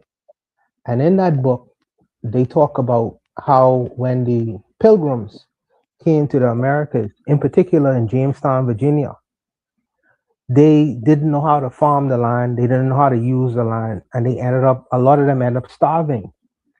And The in start. cases of starving, and in cases of that desperation, what they did was start killing the indigenous people, the native people, and eating them and consuming them. Not only that, they used to dig up the graves sometimes of dead Native Americans and even their own people and consume them as well.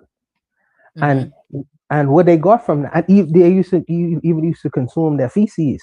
This was ridiculous.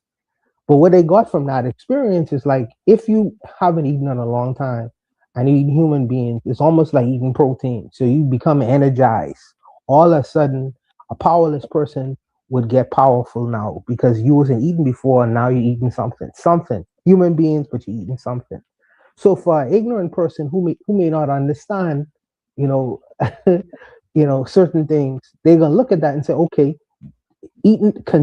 consuming these people are giving us power we didn't have before because we were starving. So therefore, the Indians must have some kind of modicum of power or whatever, because they wasn't these people wasn't scientific, they wasn't biological or anything like that. So they would just assign, well, this is probably what happened to us. So when they started importing Africans, maybe they started to attribute, because who was the strongest?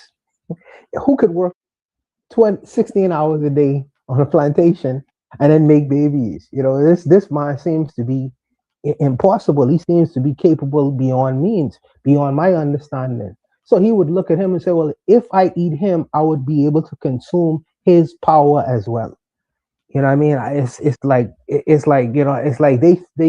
think they're ingesting and consuming power.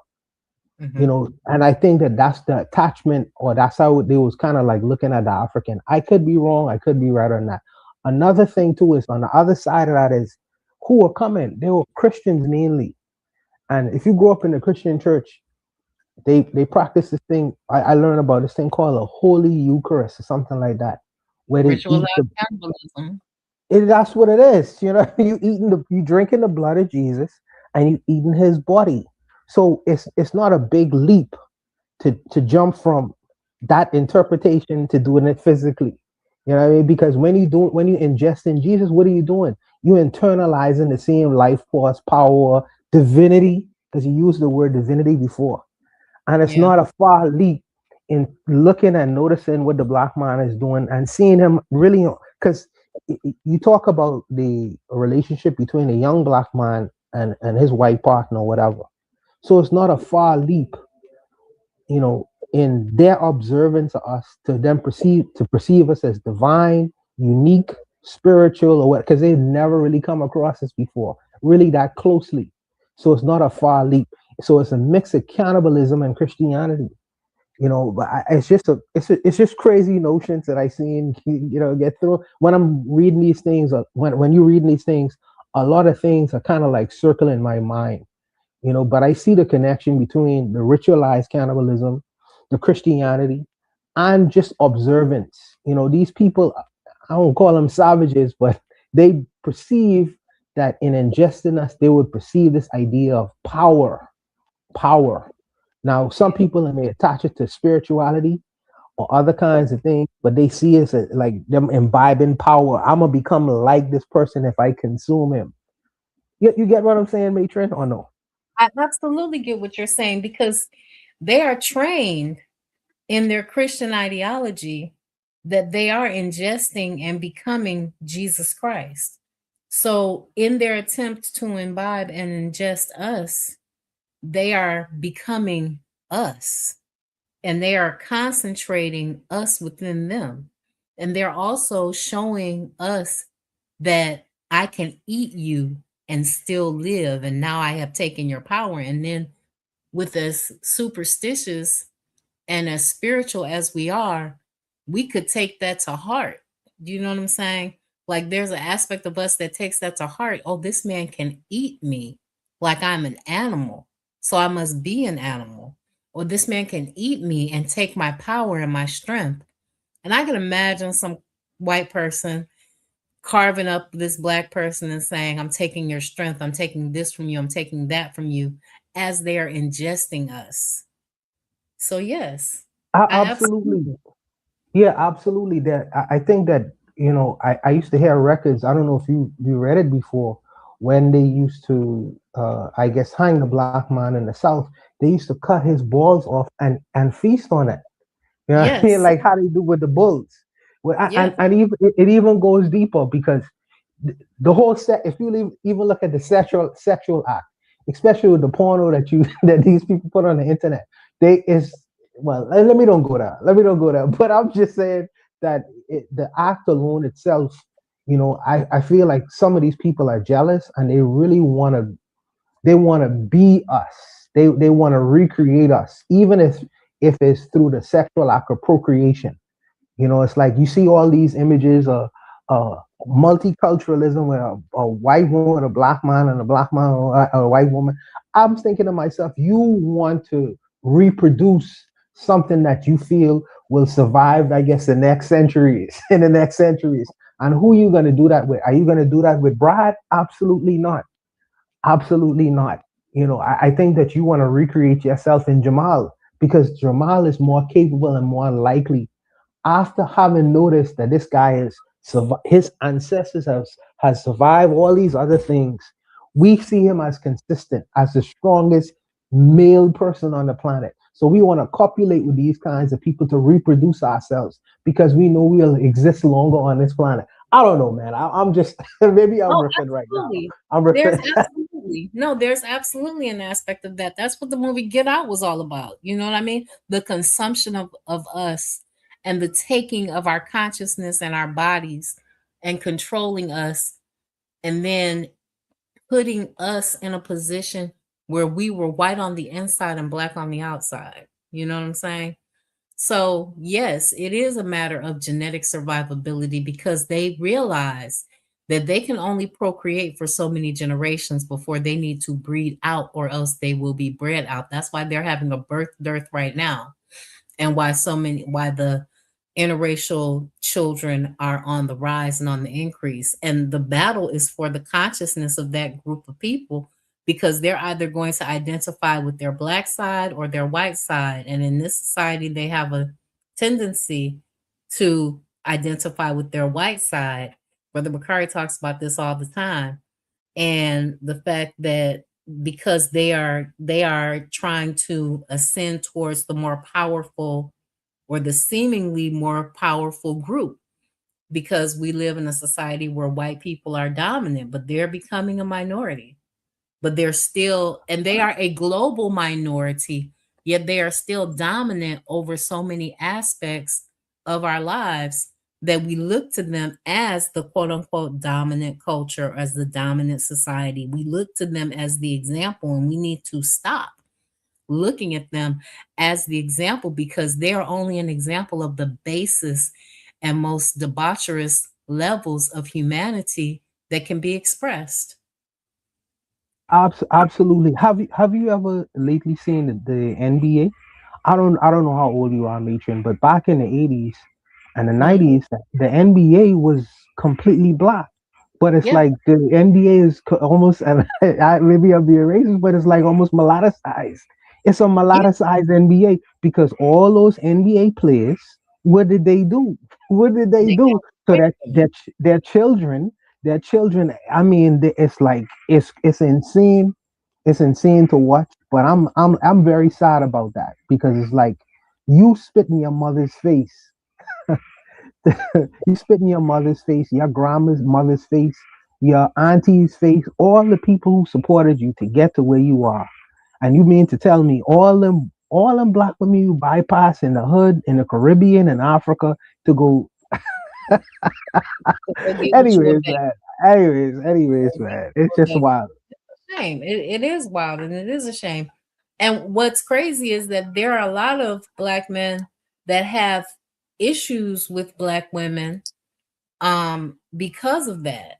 Like, even and even when we look at the Williams twins, you know what I mean? They both picked white men to be with, because they couldn't find, in their opinion, a black man to be with. But they're surrounded by those people. They're put in a position where they are surrounded by the other, so that they will pick the other. And even when they try to date a black man, black men sometimes have like a complex about dating a woman that's more successful than he is, because he is taught that he's supposed to be the breadwinner. And how can you be a breadwinner? How can the average black man be a breadwinner with a multimillionaire? If I feel in that particular situation, because you mentioned the Williams sisters, they came from South Central. Yeah. And you are right. We have been conditioned in a certain way. But I feel with a reasonable mind, you could sit down with a black woman and have a conversation with her. Look, sister, or the woman could have a conversation with you. I have unusual wealth. I'm put into a very unusual situation. I'm still Sereni from Compton. I'm still Sereni from Compton, but I've been put in an unusual situation.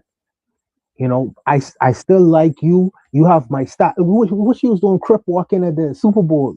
This is a Yeah. part of who she is. So it's like, Yeah. why are you gonna completely leave that because you believe in your mind that, well, Franklin or or Bradley is somehow automatically just a switch. It's like, why do you feel, if you could hang in this environment, why do you feel like I can't hang in the same environment as well? I have your back. We come from where we come from. They'll never see us as how they would want to see us. They used to call Serena them monkeys, and it's Yeah. still in their hearts. And still in their hearts. I don't see you as monkey. My aunties don't see you as monkey. They see you as Venus from South Central 154. You know what I mean? I would never betray you. But I don't know. Like I say, you can't get past the conditioning. But I think that there are some things we should be able to be made to understand. And in the world that they are playing in, all you get is me, and all I have is you. All I have is you, and all you have is me. These people will never accept us. They may invite us into their parties. They may want to, have a curiosity to have sex with us on what a fetish on a Feti- fetishistic Fetishize. fetishize us or whatever, but they will never see you as human, and they'll never see me as human. So let's not, why we just can't, let's play in our own space. Let's create our own world. You know what I mean? I don't know. Yeah. I don't know. No, I agree with you. I agree with you. I believe that we should, black love is the most revolutionary thing you can do. Black love is having a black family is the most revolutionary thing that you can do in this world. To have a truly black family, to decide that you are going to love black men or black women, in spite of all the obstacles, you know, and that is real black power. But unfortunately, many of them have this opinion like Aquino had, which is that the white man is the superior man, and that the white man is the man to be emulated, and or to be that is deserving of procreation. You know, there's this thing that I've heard them say about 30% of the men are impregnating 60% or 70% of the women. And so many women are sharing a man, they just don't know it in the black community. And these men are not the men that should be deserving of this right to the black womb to be the fathers of our next generation, because these are not honorable men. And they are looking past a lot of honorable men because they're going after dollars or status or something else. And they need to stop, because we're no longer the biggest minority. The Hispanics are outbirthing us. We might be outbirthing white people, but the Hispanics are outbirthing us. And they are being put in a position of being the big minority, the majority minority group that can have their say and their will and their ideas pushed forward over ours, because we won't get it together to decide to love one another and be together. And the thing is, the edge that I feel like the Latino community has is Consuela is gonna hang with Hector for good or for bad. For She can good or hang for with him bad. in the barrio. She'll hang with him in the barrio. She'll hang with him in front of, what's the place where they go get jobs? I forget the place. She is Mhm. gonna hang with him. I mean, through thick and thin, and she hasn't been fooled into thinking, well, if I just try something new, maybe my life will be better. No, no, no. She gonna cook them tacos in the barrio, or she gonna cook them tacos in the White House. It is what it is. It is what it Yeah. is. And that sense of family, I guess, dynamic. I don't know what it is. It hasn't. I don't know. They just hang together in a different way. Maybe because of both of them and immigrants, and they perceive to be a certain way. But I don't know what we gonna do, matron. I don't know what we gonna do. I really don't know. You said that the gentleman, the black African man, you said that he was an orphan. So he didn't have. He said he believed that the black man, the white man, was the superior man because he was an orphan. He didn't have something to tie it to. If he had, maybe he had fathers or uncles something maybe what he would have seen prior to meeting these other people. It wouldn't have been such a difficulty. But since he was an orphan, you know, and he only encountered other black men in a very disregarded state. Maybe Mhm. that's why he came to that conclusion and assumption, but that's really not true. One of the things I get deep down in my heart is no one is better than me. No one is better than me. No one is better than me. Absolutely not. Absolutely. And that's that sense of purpose, that sense of identity is something that I think even in the modern era is missing from a lot of our children because we send them to white schools, we aspire to be in white neighborhoods. Many affluent blacks aspire to be around white people, and they perceive them as better, as more, as greater than us, when in fact they are not.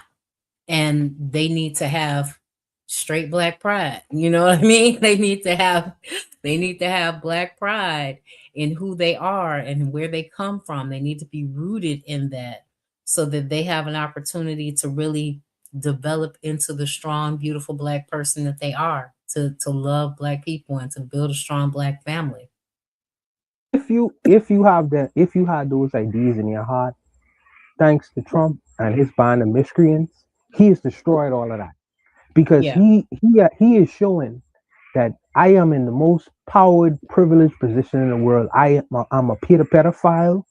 I'm a felon, a gangster. I kill children at will.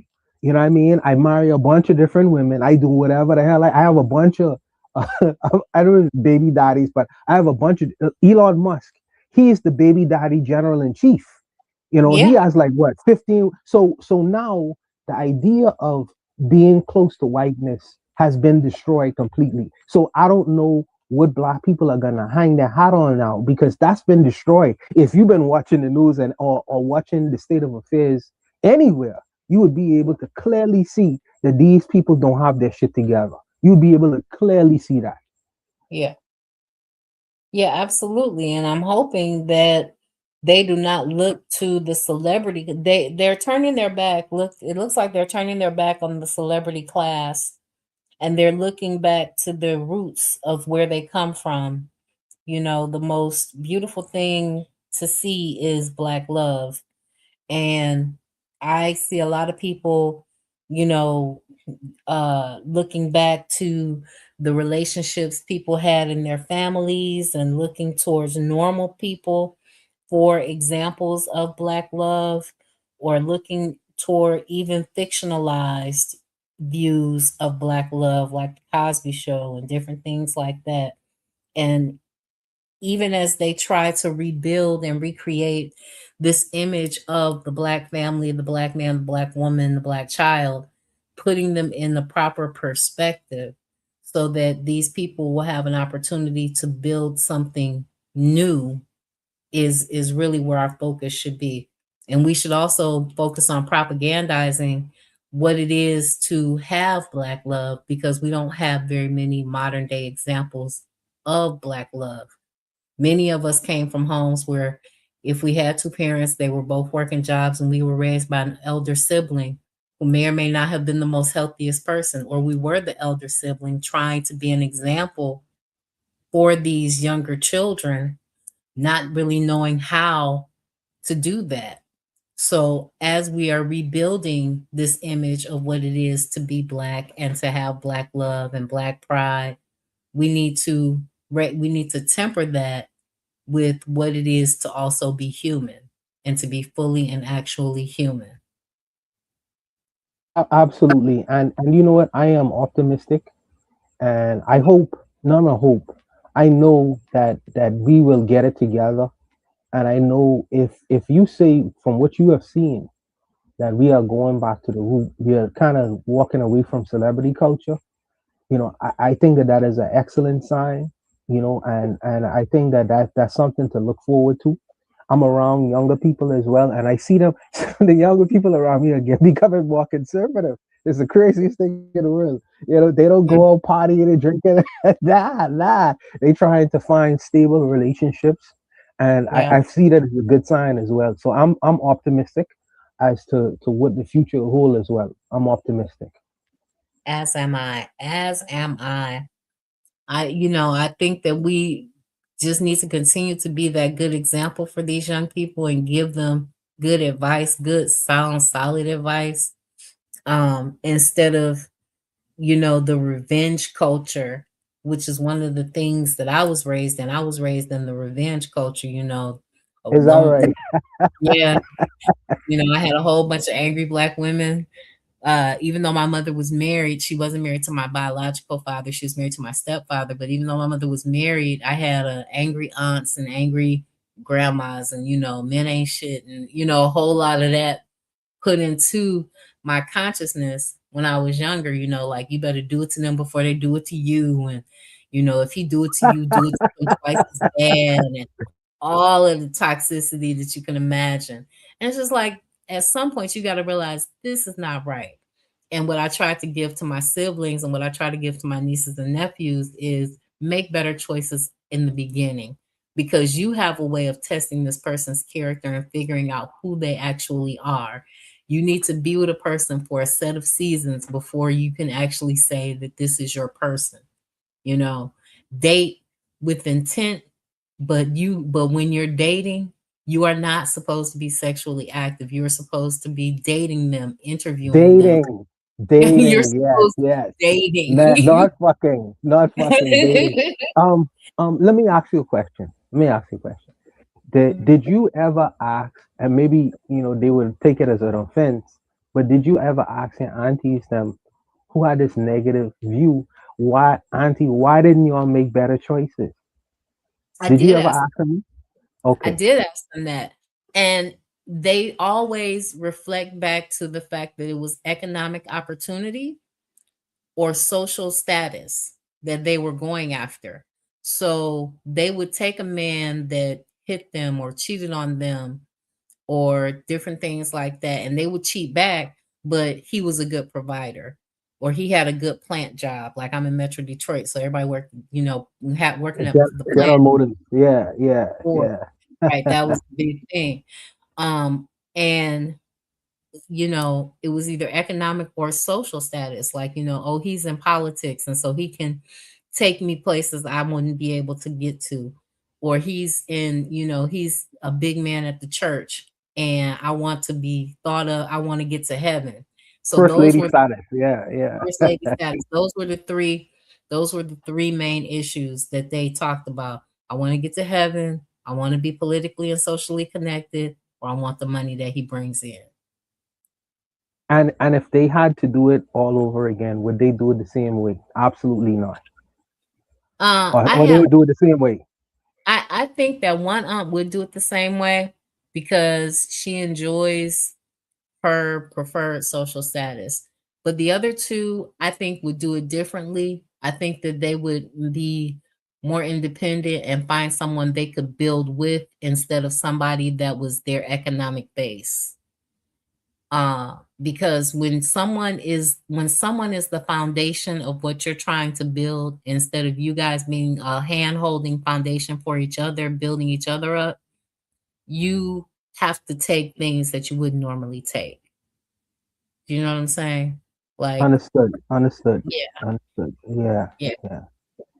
Well, that's cool, man. Like I said, it's 12 o'clock. I ain't gonna keep you. I know tomorrow is Friday, but I ain't gonna Tomorrow keep is you. Yeah, Friday. yeah, I gonna keep you. But this was a good book. The Delectable Negro. I started to listen to an audiobook of this a long time ago, but I just didn't get through it. And I'm happy that you're reading it because as an annotator, I get more when you annotate things. Sometimes when you're reading through the material, is you kind of simplify it, and I think that I get a whole lot of out of it when you do it that way. But Oh, well, it's on you. Yeah, it's on you though, matron, man. I appreciate having time to listen to this dialogue you're reading and having a chance and opportunity to speak to you as well. thank you. I appreciate you. I appreciate you being here. I'm glad to see you here in the chat and to have you here on the stage with me. I appreciate you for listening and your contributions that you have made to my show to help us grow and stay on the air. I just value what you bring to the table because you often add something and a richer, deeper dialogue to the context of whatever it is that I'm reading when you decide to come up. So thank you. No sweat, man. I think that what you do is priceless, and I think that more, I guess, in the future, like we was talking optimistically about the future, I think that more people will go away from the fanfare of dumb media and start investing more in intelligent media and start to learn more things about the world. But like I say, that's really all I really wanted to say. You have a wonderful night, matron. Thank you. You as well. Thank you, Bwana Haguziki. I want to thank the forecast, Bwana Haguziki, KW Don 7, and everyone else, Anthony McPhail, that were here live with me, and everyone else that was here live with me that didn't comment in my chat. I want to thank Tia Tania TV, Sister Raw, and the elders that listen with her, Brother Bakari Koku from the Bitter Medicine Podcast. I want to thank Redo 2002 and everyone else that comes on to my chat. I thank you for listening. I value you. I appreciate your support. I appreciate you for being here. Without you, there is no me. So I will be back next Tuesday and we will be reading chapter 2, which is part 3 of The Delectable Negro. The title of that is A Tale of Sex, Honor, and Human Consumption. Bye, guys. Peace.